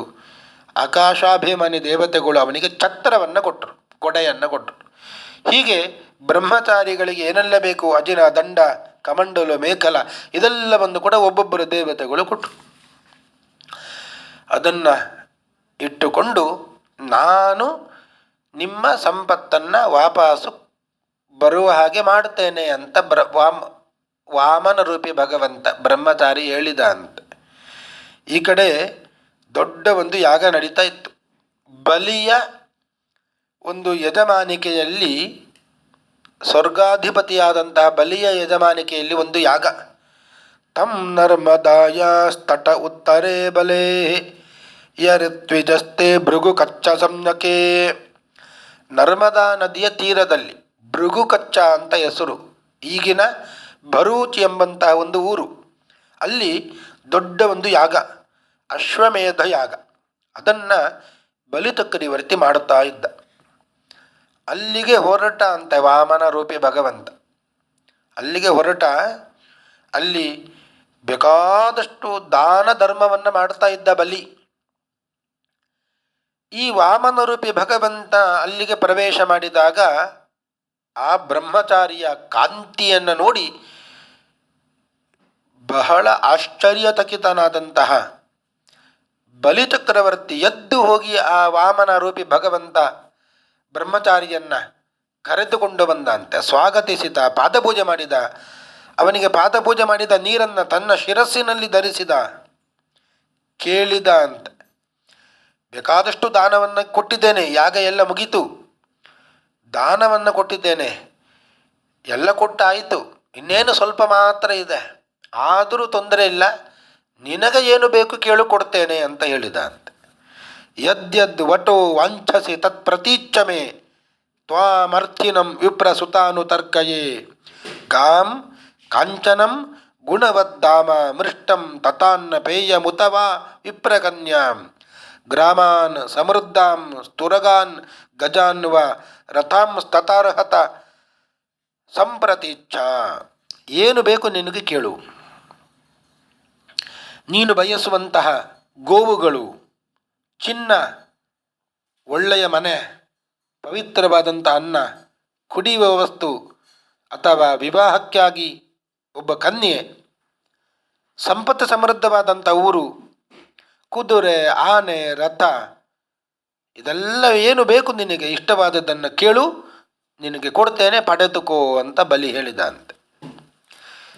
ಬಲಿ ಹೇಳಿದಾಗ ಈ ವಾಮನ ರೂಪಿ ಬ್ರಹ್ಮಚಾರಿ ಹೇಳ್ತಾನೆ, ನನಗೆ ಪದಾನಿ ತ್ರೀನಿ ದೈತ್ಯೇಂದ್ರ ಸಂಹಿತಾನಿ ಪದ ಮಮ, ಇದು ಯಾವುದು ನನಗೆ ಬೇಕಾಗಿಲ್ಲ, ನಾನು ಬ್ರಹ್ಮಚಾರಿ, ಇದನ್ನೆಲ್ಲ ಕಟ್ಟಿಕೊಂಡು ನಾನು ಏನು ಮಾಡಲಿ, ನನಗೆ ನನ್ನ ಪಾದದ ಅಳತೆಯಲ್ಲಿ 3 ಪಾದದಷ್ಟು ಜಾಗ ಕೊಡು ಸಾಕು. ಪದಾನಿ ತ್ರೀನಿ ದೈತ್ಯೇಂದ್ರ ಸಂಹಿತಾನಿ ಪದ ಮಮ. ಆಗ ಬಲಿ ಹೇಳಿದ, ಅಹೋ ಬ್ರಾಹ್ಮಣದಾಯಾದ ವಾಚಸ್ತೆ ವೃದ್ಧ ಸಮ್ಮತಾ ತ್ವಂ ಬಾಲೋ ಬಾಲಿಶಮತಿ ಸ್ವಾರ್ಥಂ ಪ್ರತ್ಯಬುಧೋಯತ. ನಿನ್ನ ಮಾತುಗಳೆಲ್ಲ ನೋಡಿದರೆ ವೃದ್ಧರಂತೆ ಇದೆ, ಇಷ್ಟೆಲ್ಲ ನೀನು ಮಾತನಾಡಿದ್ದಿ, ನಿನಗೆ ಏನು ಬೇಕು ಕೇಳು ಅಂತ ನಾನು ಕೇಳಿದಾಗ ಬಾಲಿಶವಾಗಿ ನೀನು ಕೇಳುವುದೇನು, ನನ್ನ ಪಾದದಷ್ಟು 3 ಪಾದದಷ್ಟು ಜಾಗ ಕೊಡು ಸಾಕು ಅಂತ ಕೇಳ್ತಾ ಇದ್ದಿ. ಇದು ಬಾಲಿಶವಾದ ಮಾತು. ನಿನಗೆ ಲಾಭ ಏನು ಹಾನಿ ಏನು ಇದು ಯಾವುದು ಗೊತ್ತಾಗೋದಿಲ್ಲ. ನಾನು ಅಂದರೆ ಯಾರು ಅಂತ ತಿಳ್ಕೊಂಡಿದ್ದಿ ನೀನು? 3 ಲೋಕಗಳಿಗೆ ಅಧಿಪತಿ, ಏಕಮಾತ್ರ ಅಧಿಪತಿ ನಾನು. ಯಾವ ದೇವತೆಗಳು ಕೂಡ ಇಲ್ಲಿ ಇಲ್ಲ, ನಾನೇ ಸ್ವರ್ಗಾಧಿಪತಿಯಾಗಿದ್ದೇನೆ. 3 ಲೋಕಗಳಿಗೂ ಕೂಡ ನಾನು ಏಕಚಕ್ರಾಧಿಪತಿಯಾಗಿದ್ದೇನೆ. ನನ್ನನ್ನು ಇಷ್ಟೆಲ್ಲ ನೀನು ಮಾತನ್ನಾಡಿ ಸಂತೋಷಗೊಳಿಸಿ ಈಗ 3 ಹೆಜ್ಜೆಗಳಷ್ಟು ಭೂಮಿ ಕೊಡುವಂತ ನನ್ನನ್ನು ಬೇಸರ ಪಡಿಸ್ತಾ ಇದ್ದೀಯಲ್ಲ ನೀನು. ಹಾಗೆ ಹೇಳಬೇಡ, ಬೇಕಾದಷ್ಟು ಕೇಳು. ನನ್ನಲ್ಲಿ ಕೇಳಿದ ಮೇಲೆ ಇನ್ನೊಬ್ಬರಲ್ಲಿ ಕೇಳುವ ಹಾಗೆ ಆಗಬಾರದು, ಆ ರೀತಿಯಾಗಿ ನೀನು ಬೇಡಬೇಕು. ಆಗ ಈ ವಾಮನ ರೂಪಿ ಬ್ರಹ್ಮಚಾರಿ ಹೇಳ್ತಾನೆ, ತ್ರಿಭಿಹಿ ಕ್ರಮೈಹಿ ಅಸಂತುಷ್ಟೋ ದ್ವೀಪೇ ನಾಪಿ ನ ಪೂರ್ಯತೆ, ನವವರ್ಷ ಸಮೇತೇನ ಸಪ್ತದ್ವೀಪವರೇಚ್ಛಯ. 3 ಹೆಜ್ಜೆಯಿಂದ ಸಂತೋಷ ಪಡೆದವ 3 ದ್ವೀಪಗಳನ್ನು ಕೊಟ್ಟರೂ ಕೂಡ ಸಂತೋಷ ಪಡಲಿಕ್ಕಿಲ್ಲ. ನನಗೆ ಅದು ಯಾವುದು ಬೇಡ, 3 ಹೆಜ್ಜೆಗಳಷ್ಟು ಭೂಮಿಯನ್ನು ಕೊಡು ಸಾಕು ಅಂತ ಹೇಳಿದಾಗ ಸ್ವಲ್ಪ ಬೇಸರ ಆಯಿತು. ಆದರೆ ಅಲ್ಲಿ ಇದ್ದಂತಹ ಶುಕ್ರಾಚಾರ್ಯರು ಹೇಳ್ತಾರೆ, ಬಲಿ ಇದು ಸ್ವಲ್ಪ ಮೋಸ ಏನೋ ನಡೀತಾ ಇದೆ ಇಲ್ಲಿ. ಏಷ ವೈರೋಚನೆ ಸಾಕ್ಷಾತ್ ಭಗವಾನ್ ವಿಷ್ಣು ಅವ್ಯಯ. ಇವ ಬಂದವ ಬ್ರಹ್ಮಚಾರಿ ಅಲ್ಲ, ವಿಷ್ಣುವೇ ಬ್ರಹ್ಮಚಾರಿಯಾಗಿ ಬಂದಿರಬೇಕು. ಕಶ್ಯಪ ಅದಿತೇರ್ ಜಾತೋ ದೇವಾನಂ ಕಾರ್ಯಸಾಧಕ. ಕಶ್ಯಪ ಋಷಿಗಳಿಗೆ ಅದಿತಿಯಲ್ಲಿ ಹುಟ್ಟಿ ದೇವತೆಗಳ ಕಾರ್ಯ ಸಾಧನೆಗಾಗಿ ಬಂದಿರಬೇಕು ಇವ, ಸಾಮಾನ್ಯ ಅಲ್ಲ. ಸ್ವಲ್ಪ ವಿಚಾರ ಮಾಡಿ ದಾನ ಮಾಡು. ಆಗ ಬಲಿ ಚಕ್ರವರ್ತಿ ಹೇಳ್ತಾನೆ, ಇಲ್ಲ, ಅವ ಎಷ್ಟು ಕೇಳಿದ್ದಾನೆ, 3 ಹೆಜ್ಜೆಗಳಷ್ಟು ಭೂಮಿ ಅಷ್ಟೇ ಅಲ್ವೇ, ಇದು ಕೊಡ್ತೇನೆ ನಾನು ಅಂತ ಹೇಳಿದ. ಆಗ ಮತ್ತೆ ಶುಕ್ರಾಚಾರ್ಯರು ಬುದ್ಧಿವಾದ ಹೇಳಿದ್ರು, ದಾನ ಎಲ್ಲ ಮಾಡುವಾಗ 3 ಹೆಜ್ಜೆಗಳಷ್ಟು ಭೂಮಿ ಕೊಡು ಅಂತವ ಕೇಳಿದ, ಆದರೆ ಎಲ್ಲವನ್ನು ಕಬಳಿಸಿಬಿಟ್ರೆ ದಾನ ಮಾಡುವಾಗ ಎಲ್ಲವನ್ನು ಮಾಡುವುದಲ್ಲ. ಸ್ವಲ್ಪ ಬುದ್ಧಿವಾದ ಹೇಳುತ್ತಾ ಇದ್ದಾರೆ ಶುಕ್ರಾಚಾರ್ಯರು. ಸಂಪಾದನೆ ಮಾಡಿದ ಹಣದಲ್ಲಿ ಖರ್ಚು ಹೇಗೆ ಮಾಡಬೇಕು ಅಂದರೆ 5 ಭಾಗವನ್ನು ಮಾಡಬೇಕು. ಸಂಪಾದಿಸಿದ ಹಣವನ್ನು 5 ಭಾಗ ಮಾಡಬೇಕು. ಅದರಲ್ಲಿ ಯಾವುದಕ್ಕೆಲ್ಲ ಒಂದೊಂದು ಭಾಗವನ್ನು ಉಪಯೋಗ ಮಾಡಬೇಕು ಅಂದರೆ ಧರ್ಮಾಯ, ಯಶಸ್ಸೇ, ಅರ್ಥಾಯ, ಕಾಮಾಯ, ಸ್ವಜನಾಯ ಚ ಪಂಚದ ವಿಭಜನ್ ವಿತ್ತಂ ಇಹ ಮುತ್ರತ ಮೋದತೆ. 5 ಭಾಗ ಮಾಡಿದರೆ ಅವ ಇಲ್ಲಿಯೂ ಸುಖ ಪಡ್ತಾನೆ, ಮುಂದೆಯೂ ಸುಖ ಪಡ್ತಾನೆ. ಇಹಲೋಕದಲ್ಲಿಯೂ ಸುಖ, ಪರಲೋಕದಲ್ಲಿಯೂ ಸುಖ ಅವನಿಗೆ. ಹೇಗೆ ಸಂಪಾದಿಸಿದ ಹಣವನ್ನು 5 ಭಾಗ ಮಾಡಬೇಕು. 1 ಭಾಗ ಧರ್ಮಾಯ, ಧರ್ಮಕರ್ಮಕ್ಕೆ 1 ಭಾಗ. ಯಜ್ಞ ಯಾಗಾದಿಗಳನ್ನು ಮಾಡ್ತೇನೆ ಅಂದರೆ ಅದಕ್ಕೆ 1 ಭಾಗ. ಯಶಸ್ಸೇ, ಒಳ್ಳೆಯ ಕೀರ್ತಿ ಬರುವ ಸಲುವಾಗಿ ಯಾರೋ ಒಂದು ದೊಡ್ಡ ಕಾರ್ಯವನ್ನು ಮಾಡ್ತಾ ಇದ್ದಾರೆ, ಲೋಕದಲ್ಲಿ ಪ್ರಸಿದ್ಧವಾದ ಕಾರ್ಯ. ಆ ಕಾರ್ಯ ಮಾಡಲಿಕ್ಕೆ ತಾನೂ ಕೂಡ ಸ್ವಲ್ಪ ಸಂಪತ್ತನ್ನು ಕೊಟ್ಟರೆ ನಮ್ಮ ಹೆಸರು ಕೂಡ ಅಲ್ಲಿ ಬರುತ್ತದೆ. ಇದು ಯಶಸ್ಸೇ, ತಮ್ಮ ಕೀರ್ತಿಗಾಗಿ ಕೊಡುವಂಥದ್ದು. ಇನ್ನೊಂದು ಭಾಗ ಅರ್ಥಾಯ, ಇವತ್ತು ಮಾಡಿದ ಹಣ ಅದು ನಾಳೆಗೆ ಸ್ವಲ್ಪ ದ್ವಿಗುಣವಾಗಬೇಕು, ಆ ರೀತಿಯಾಗಿ ಉಪಯೋಗ ಮಾಡಬೇಕು. ಅರ್ಥಾಯ, ಕಾಮಾಯ, ಇನ್ನು ಸ್ವಲ್ಪ ತಾನು ಉಣ್ಣಬೇಕು 1 ಭಾಗ. ತಾನು ಉಣ್ಣದೆ ಎಲ್ಲವೂ ಬೇರೆಯವರಿಗೆ ಕೊಡುವುದಲ್ಲ, ತಾನು ಸ್ವಲ್ಪ ತಿನ್ನಬೇಕು 1 ಭಾಗ ತನಗಾಗಿ. ಸ್ವಜನ ಯಚ, ಇನ್ನೊಂದು ಭಾಗ ತಮ್ಮವರು ಅಂತ ಯಾರೇ ಇರ್ತಾರೆ ಅವರಿಗೆಲ್ಲ 1 ಭಾಗ. ಹೀಗೆ 5 ಭಾಗವನ್ನು ಮಾಡಿ ಯಾರು ಜೀವನ ಮಾಡ್ತಾರೋ ಅವರು ಇಹಲೋಕದಲ್ಲಿ ಪರಲೋಕದಲ್ಲಿಯೂ ಕೂಡ ಸುಖವನ್ನು ಪಡ್ತಾರೆ. ಇಷ್ಟು ಬುದ್ಧಿ ಹೇಳಿದರೂ ಕೂಡ ಬಲಿ ಹೇಳಿದ, ಅದು ಬ್ರಹ್ಮಚಾರಿ ಬಂದು 3 ಹೆಜ್ಜೆಗಳಷ್ಟೇ ಕೇಳ್ತಾ ಇದ್ದಾನೆ, ಅದರಿಂದ ಏನು ಅನಾಹುತ ಆಗೋದಿಲ್ಲ, ನಾನು ಅವನಿಗೆ ಅಷ್ಟು ದಾನವನ್ನು ಮಾಡ್ತೇನೆ. ಆಗ ಶುಕ್ರಾಚಾರ್ಯರಿಗೆ ತಡ್ಕೊಳ್ಳಿಕ್ಕೆ ಸಾಧ್ಯ ಆಗಲಿಲ್ಲ. ಇವ ವಿಷ್ಣುವೇ ಇರಬೇಕು, ಇವ ಎಲ್ಲ ಭೂಮಿಯನ್ನು ಕೂಡ 3 ಹೆಜ್ಜೆಗಳಷ್ಟು ಕೊಡು ಅಂತ ಹೇಳಿ ಕಬಳಿಸಿ ಬಿಡ್ತಾನೆ. ಆದ್ದರಿಂದ ಒಂದು ಉಪಾಯ ಮಾಡಿದ್ದರು ಅಂತೆ ಶುಕ್ರಾಚಾರ್ಯರು. ವಿಂಧ್ಯಾವಳಿ ಬಂಗಾರದ ಕಲಶವನ್ನು ಎತ್ತಿಕೊಂಡು ಬಂದಿದ್ದಾಳೆ, ನೀರು ಬಿಡಬೇಕು ಅಂತ. ದಾನವನ್ನು ಮಾಡುವಾಗ ನೀರು ಬಿಟ್ಟರೆ ಹೆಂಡತಿಯಾದವಳು, ಗಂಡ ಅದನ್ನು ಕೊಡಲಿಕ್ಕೆ ಅದು ಸಾಧು. ಆದ್ದರಿಂದ ವಿಂಧ್ಯಾವಳಿ ಬಲಿಯ ಚಕ್ರವರ್ತಿಯ ಹೆಂಡತಿ ಬಂಗಾರದ ಕಲಶವನ್ನು ತೆಗೆದುಕೊಂಡು ಬಂದಳು, ನೀರು ಬಿಡುತ್ತೇನೆ ಅಂತ. ಅದು ಗಿಂಡಿ ಅಂತ ಹೇಳ್ತೇವೆ ಅದಕ್ಕೆ. ಒಂದು ಕಡೆಯಿಂದ ನೀರು ತುಂಬಿಸುವುದು, ಇನ್ನೊಂದು ಕಡೆಯಿಂದ ನೀರು ಕೆಳಗೆ ಬೀಳುವಂಥದ್ದು. ಆ ದ್ವಿಮುಖಿಯಲ್ಲಿ ಶುಕ್ರಾಚಾರ್ಯರು ನೀರು ಬಿದ್ದರೆ ತಾನೆ, ಇವಳು ಬೀಳಿಸಿದ ನೀರು ಬಲಿ ಚಕ್ರವರ್ತಿ ಕೈಗೆ ಬಿದ್ದರೆ ಅದನ್ನು ಅವ ಕೊಡ್ಬೋದು, ನೀರೇ ಬೀಳದೇ ಇದ್ದರೆ ಅಂತ ಯೋಚನೆ ಮಾಡಿ ಆ ಗಿಂಡಿಯ ನೀರು ಹೊರಗೆ ಬರುವ ಜಾಗದಲ್ಲಿ ಒಂದು ಕ್ರಿಮಿಯಾಗಿ ಹೋಗಿ ಕೂತ್ಕೊಂಡ್ರಂತೆ, ನೀರು ಹೊರಗೆ ಬರಬಾರ್ದು ಅಂತ. ಆಗ ನೀರು ಬರುತ್ತಾ ಇಲ್ಲ. ಯಾರೋ ಬಂದರು ಅಂತೆ, ದರ್ಬೆಯನ್ನು ಆ ರಂಧ್ರಕ್ಕೆ ಹಾಕಿದ್ರು. ರಂಧ್ರಕ್ಕೆ ಹಾಕಿದಾಗ ಶುಕ್ರಾಚಾರ್ಯರ ಕಣ್ಣೇ ಕ್ರಿಮಿಯಾಗಿ ಹೋಗಿದ್ರು ಅವರು, ಅವರ ಕಣ್ಣೇ ಹೋಯಿತು. ಅದರ ಮೇಲೆ ಶುಕ್ರಾಚಾರ್ಯರಿಗೆ ಒಕ್ಕಣ್ಣಾಗಿ ಬಿಟ್ಟರು ಅಂತೆ ಶುಕ್ರಾಚಾರ್ಯರು. ಅಂತೂ ವಿಂಧ್ಯಾವಳಿ ನೀರನ್ನು ಹಾಕಿದ್ಲು. ಬಲಿಚಕ್ರವರ್ತಿ ದಾನವನ್ನು ಮಾಡಿದ, 3 ಹೆಜ್ಜೆಗಳಷ್ಟು ದಾನವನ್ನು ಮಾಡಿದ. ಶುಕ್ರಾಚಾರ್ಯರು ಶಾಪ ಕೊಟ್ಟು ಬಿಟ್ರಂತೆ, ರಾಜ್ಯಭ್ರಷ್ಟನಾಗು ಅಂತ. ನಾನು ಇಷ್ಟೆಲ್ಲ ಹೇಳ್ತಾ ಇದ್ರು ನೀನು ಕೇಳಲಿಲ್ಲ, ರಾಜ್ಯಭ್ರಷ್ಟನಾಗು ಅಂತ ಶಾಪ ಕೊಟ್ಟರು. ಬಲಿಚಕ್ರವರ್ತಿ ಇನ್ನೇನು 3 ಹೆಜ್ಜೆಗಳಷ್ಟು ಭೂಮಿಯನ್ನು ದಾನ ಮಾಡಿದ. ಆಗ ವಾಮನ ರೂಪಿ ಭಗವಂತ ಕೂಡಲೇ ತ್ರಿವಿಕ್ರಮನಾಗಿ ಬೆಳೆದ ಅಂತ. ಯಾವ ರೀತಿಯಾಗಿ ಬೆಳೆದ ಅಂದರೆ, ಅವ ಬೆಳೀತಾ ಇರುವಾಗ ಅವನ ತಲೆ ಮೇಲೆ ಎಲ್ಲ ನಕ್ಷತ್ರ ಪುಂಜಗಳು ಅವನ ಮೇಲೆ, ತಲೆಯ ಮೇಲೆ ಇಟ್ಟ ಹೂವುಗಳಂತೆ ಕಾಣಲ್ಪಟ್ಟವು. ಇನ್ನು ಸ್ವಲ್ಪ ಮೇಲೆ ಬೆಳೆದ ಅಂತೆ, ಆ ಎಲ್ಲ ಮೇಲೆ ಇರುವಂಥ ನಕ್ಷತ್ರ ಗ್ರಹಗಳು, ನಕ್ಷತ್ರ ಪುಂಜಗಳು ಎಲ್ಲ ಕುತ್ತಿಗೆಯಲ್ಲಿ ವಜ್ರದ ಹಾರವನ್ನು ಹಾಕಿದಂತೆ ಶೋಭಿಸ್ತಾ ಇದ್ದಾವೆ ಅಂತೆ. ಇನ್ನೂ ಸ್ವಲ್ಪ ಮೇಲೆ ಬೆಳೆದ, ಸೊಂಟದ ಡಾಬುವಿನಂತೆ ಕಾಣಲ್ಪಟ್ಟವು ಎಲ್ಲ ನಕ್ಷತ್ರ ಪುಂಜಗಳು ಕೂಡ. ಇನ್ನೂ ಸ್ವಲ್ಪ ಮೇಲೆ ಬೆಳೆದ ಅಂತೆ, ಆಗ ಆ ನಕ್ಷತ್ರಗಳು ಎಲ್ಲ ಇವನ ಕಾಲಿನ ವಜ್ರದ ಗೆಜ್ಜೆಯಂತೆ ಹೊಳಿತಾ ಇವೆ ಅಂತೆ. ಇನ್ನೂ ಸ್ವಲ್ಪ ಬೆಳೆದ ಅಂತೆ, ತ್ರಿವಿಕ್ರಮನಾಗಿ ಬೆಳೆದಾಗ ಎಲ್ಲ ನಕ್ಷತ್ರ ಪುಂಜಗಳು ಅವನ ಪಾದದ ಮೇಲೆ 1,00,000 ಪುಷ್ಪಾರ್ಚನೆ ಮಾಡಿದ ಹಾಗೆ ಕಾಣುತ್ತಾ ಇದ್ದಾವೆ ಅಂತೆ.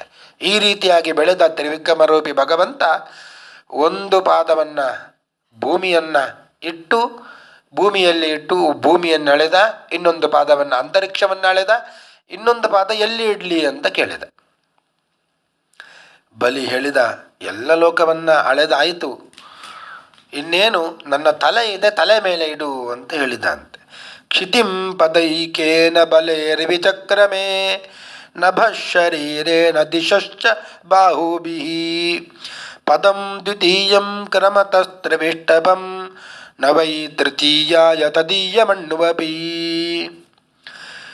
ಎಲ್ಲ ಲೋಕವನ್ನು 2 ಪಾದಗಳಿಂದ ಅಳೆದ ಭಗವಂತ ಇನ್ನೊಂದು ಪಾದವನ್ನು ಎಲ್ಲಿ ಇಡಲಿ ಅಂತ ಕೇಳಿದಾಗ ಬಲಿಚಕ್ರವರ್ತಿ ಹೇಳಿದ, ನನ್ನ ತಲೆ ಮೇಲೆ ಇನ್ನೊಂದು ಪಾದವನ್ನು ಇಡು ಅಂತ. ಬಲಿಚಕ್ರವರ್ತಿ ಹೀಗೆ ಹೇಳಿದಾಗ ತಲೆಯ ಮೇಲೆ ಕಾಲು ಇಟ್ಟಾಗ ಅವನಿಗೆ ಒಂದು ಮದ ಇತ್ತು ಅಂತೆ. ಆ ಮದ ಪರಿಹಾರ ಆಯಿತು. ನಾನು ನನ್ನದು ಅಂತ ಒಂದು ಇತ್ತು, ಏನು ಮಾಡಿದರೂ ಇದು ನನ್ನದು, ನಾನು ಅಂತ ಹೇಳ್ತಾ ಇದ್ದ. ಈ ಮದ ಅದು ಇನ್ನೂ ಹೋಗಿದ್ದಿಲ್ಲ ಅಂತ. ಆಗ ಭಗವಂತನಿಗೆ ಹೇಳಿದ, ನನ್ನ ತಲೆ ಮೇಲೆ ಇಡು ಅಂತ. ಆಗ ಅವನ ತಲೆಯಿಂದ ಅದೆಲ್ಲ ಹೋಯಿತು, ಇದು ಯಾವುದು ನನ್ನದಲ್ಲ ಅಂತ ಬಂತು. ಈ ರೀತಿಯಾಗಿ ಬಲಿಯನ್ನು ಭಗವಂತ ಅನುಗ್ರಹ ಮಾಡಿದ.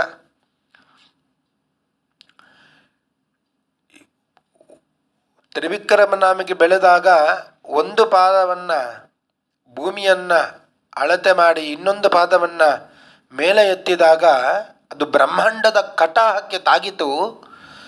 ಅದು ಒಡೆದು ಅಲ್ಲಿಂದ ನೀರು ಬಂತು ಅಂತೆ. ಆ ನೀರನ್ನು ಬ್ರಹ್ಮದೇವರು ಗಿಂಡಿಯಲ್ಲಿ ತೆಗೆದುಕೊಂಡು ಭಗವಂತನ ಪಾದವನ್ನು ಪ್ರಕ್ಷಾಳನೆ ಮಾಡಿದ್ದರು. ಅದೇ ನೀರು ಗಂಗೆಯಾಗಿ ಹರಿತಾ ಇದ್ದಾಳೆ. ಹೀಗೆ ಗಂಗಾ ಉತ್ಪತ್ತಿ ಕೂಡ ಆಯಿತು. ಧಾತು ಕಮಂಡಲು ಜಲಂ ತದುರುಕ್ರಮಸ್ಯ ಪಾದಾವನೇ ಜನಪವಿತ್ರತೆಯ ನರೇಂದ್ರ. ಹೀಗೆ 3 ಲೋಕವನ್ನು ಕೂಡ ಪವಿತ್ರ ಮಾಡುವಂತಹ ಗಂಗೆಯಾಗಿ ಆ ನೀರು ಹರಿತು. ಹೀಗೆ ಬಲಿಯನ್ನು ನಿಗ್ರಹ ಮಾಡಿದ. ಬಲಿಯನ್ನು ಕೊಂದಿಲ್ಲ ಅಂತ. ಯಾಕೆ ಕೊಂದಿಲ್ಲ ಅಂದರೆ ಅವನಿಗೆ ಅನುಗ್ರಹ ಮಾಡಿದ. ಪ್ರಹ್ಲಾದರಾದರ ವಂಶದಲ್ಲಿ ಬಂದ ಯಾರನ್ನು ಕೂಡ ನಾನು ಕೊಲ್ಲುವುದಿಲ್ಲ ಅಂತ ಪ್ರಹ್ಲಾದರಾದರಿಗೆ ಮಾತು ಕೊಟ್ಟಿದ್ದ. ನರಸಿಂಹನಾಗಿ ಬಂದ ಭಗವಂತ, ನಿನ್ನ ಹಿರಣ್ಯಕಶಿಪುವಿನ ವಂಶದಲ್ಲಿ ಯಾರೆಲ್ಲ ಮುಂದೆ ಬರ್ತಾರೆ ಅವರನ್ನು ಯಾರನ್ನು ನಾನು ಕೊಲ್ಲುವುದಿಲ್ಲ ಅಂತ ಮಾತು ಕೊಟ್ಟಿದ್ದ. ಹಿರಣ್ಯಕಶಿಪುವಿನ ಮಗ ಪ್ರಹ್ಲಾದ, ಪ್ರಹ್ಲಾದನ ಮಗನೇ ವಿರೋಚನ, ವಿರೋಚನನ ಮಗನೇ ಈ ಬಲಿ, ವೈರೋಚನಿ ಅಂತ. ಅದರಿಂದ ಪ್ರಹ್ಲಾದನ ವಂಶದಲ್ಲಿ ಬಂದವ ಇವನನ್ನು ಕೊಲ್ಲಬಾರದು ಅಂತ ನಿಗ್ರಹ ಮಾಡಿದ. ಪ್ರಹ್ಲಾದನ ಮೊಮ್ಮಗ ಆದ್ದರಿಂದ ಎಷ್ಟು ಅನುಗ್ರಹ ಮಾಡಿದ ಭಗವಂತ ಅಂದರೆ ಅವನಿಗೆ ಒಂದು ಲೋಕವನ್ನೇ ಸ್ಥಾಪನೆ ಮಾಡಿದ ಅಂತ. ಸುತಲ ಲೋಕದಲ್ಲಿ ಒಂದು ದೊಡ್ಡ ಅರಮನೆಯನ್ನೇ ಸ್ಥಾಪನೆ ಮಾಡಿದ, ಒಂದು ರಾಜ್ಯವನ್ನೇ ಕೊಟ್ಟು ಬಿಟ್ಟ. ಇಲ್ಲಿಯ ನೀನು ಅಧಿಪತಿಯಾಗುವಂತ ಅನುಗ್ರಹ ಮಾಡಿದ. ನಿನ್ನ ದ್ವಾರಪಾಲಕನಾಗಿ ನಾನು ಇರುತ್ತೇನೆ ಅಂತ ಗದಾಧಾರಿಯಾಗಿ ಸದಾ ಭಗವಂತ ಅಲ್ಲಿ ಇದ್ದ ಅಂತ. ಎಂತಹ ಅನುಗ್ರಹ! ಪ್ರಹ್ಲಾದರಾದರು ಬಂದು ಹೇಳ್ತಾರೆ, ಭಗವಂತ ತ್ವಯೈವ ದತ್ತಂ ಪದಮೈಂದ್ರಮೂರ್ಜಿತಂ ಹೃತಂ ತದೇವಾದ್ಯ ತಥೈವ ಶೋಭನಂ ಮನ್ಯೇ ಮಹಾನಸ್ಯ ಕೃತೋ ಹ್ಯನುಗ್ರಹೋ ವಿಭ್ರಂಶಿತೋ ಯಚ್ಚರ್ಯ ಆತ್ಮಮೋಹನಾತ್. ಭಗವಂತ, ಎಷ್ಟೆಲ್ಲ ನಮ್ಮ ಮೇಲೆ ಅನುಗ್ರಹ ಮಾಡಿದ್ದೆ ನೀನು. ಈ ಬಲಿಗೆ ಎಲ್ಲ ಸಂಪತ್ತು ಕೊಟ್ಟವನೂ ನೀನೇ, ಆ ಸಂಪತ್ತನ್ನೆಲ್ಲ ಮತ್ತೆ ಕಸಿದುಕೊಂಡವನು ನೀಗೆ. ಮತ್ತೆ ನನ್ನ ವಂಶದಲ್ಲಿ ಬಂದ ಬಲಿಯನ್ನು ನಿಗ್ರಹ ಮಾತ್ರ ಮಾಡಿ ಅವನನ್ನು ಕೊಲ್ಲದೆ ಅವನಿಗಾಗಿ ಒಂದು ಲೋಕವನ್ನು ಸೃಷ್ಟಿ ಮಾಡಿ ಅದರಲ್ಲಿ ಅವನಿಗೆ ಆಧಿಪತ್ಯವನ್ನು ಕೊಟ್ಟು ಅವನ ದ್ವಾರಪಾಲಕನಾಗಿ ನೀನೇ ಗದಾಧಾರಿಯಾಗಿ ನಿಂತು ಎಷ್ಟೆಲ್ಲ ಪರಮಾನುಗ್ರಹ ಮಾಡಿದ್ದಿ. ನಿನಗೆ ಮತ್ತೆ ಮತ್ತೆ ನಮಸ್ಕಾರ. ನಾರಾಯಣ ಅಖಿಲ ಲೋಕ ಸಾಕ್ಷಿಣೆ ತಸ್ಮೈ ನಮಸ್ತೆ ಜಗದೀಶ್ವರಾಯ ವೈ. ನಿನಗೆ ಮತ್ತೆ ಮತ್ತೆ ನಮಸ್ಕಾರ ಅಂತ ಬೇಡಿಕೊಂಡ.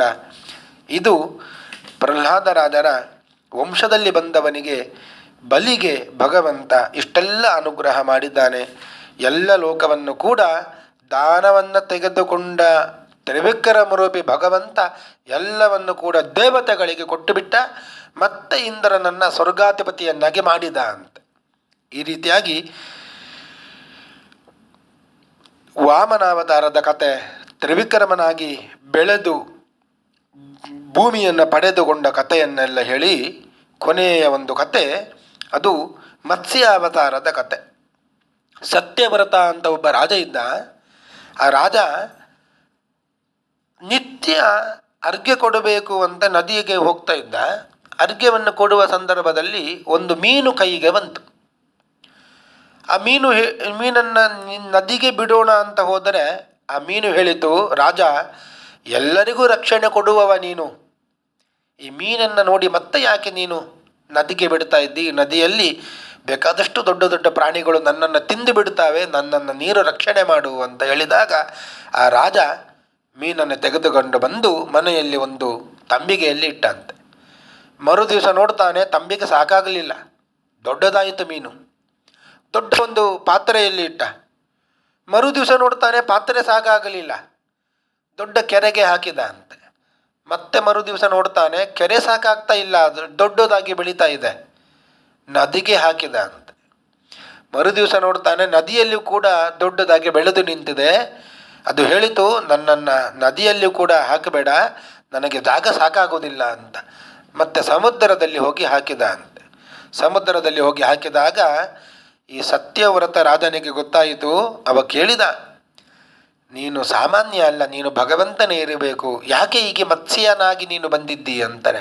ಕೇಳಿದಾಗ ಆ ಮತ್ಸ್ಯರೂಪಿ ಭಗವಂತ ಹೇಳಿದ, ನೋಡು, ಇವತ್ತಿನಿಂದ 7ನೇ ದಿವಸಕ್ಕೆ ಪ್ರಳಯ ಆಗ್ತದೆ. ಇನ್ನು ಈ ಪ್ರಳಯ ಕಾಲದಲ್ಲಿ ನೀನು ಒಂದು ಕೆಲಸ ಮಾಡಬೇಕು.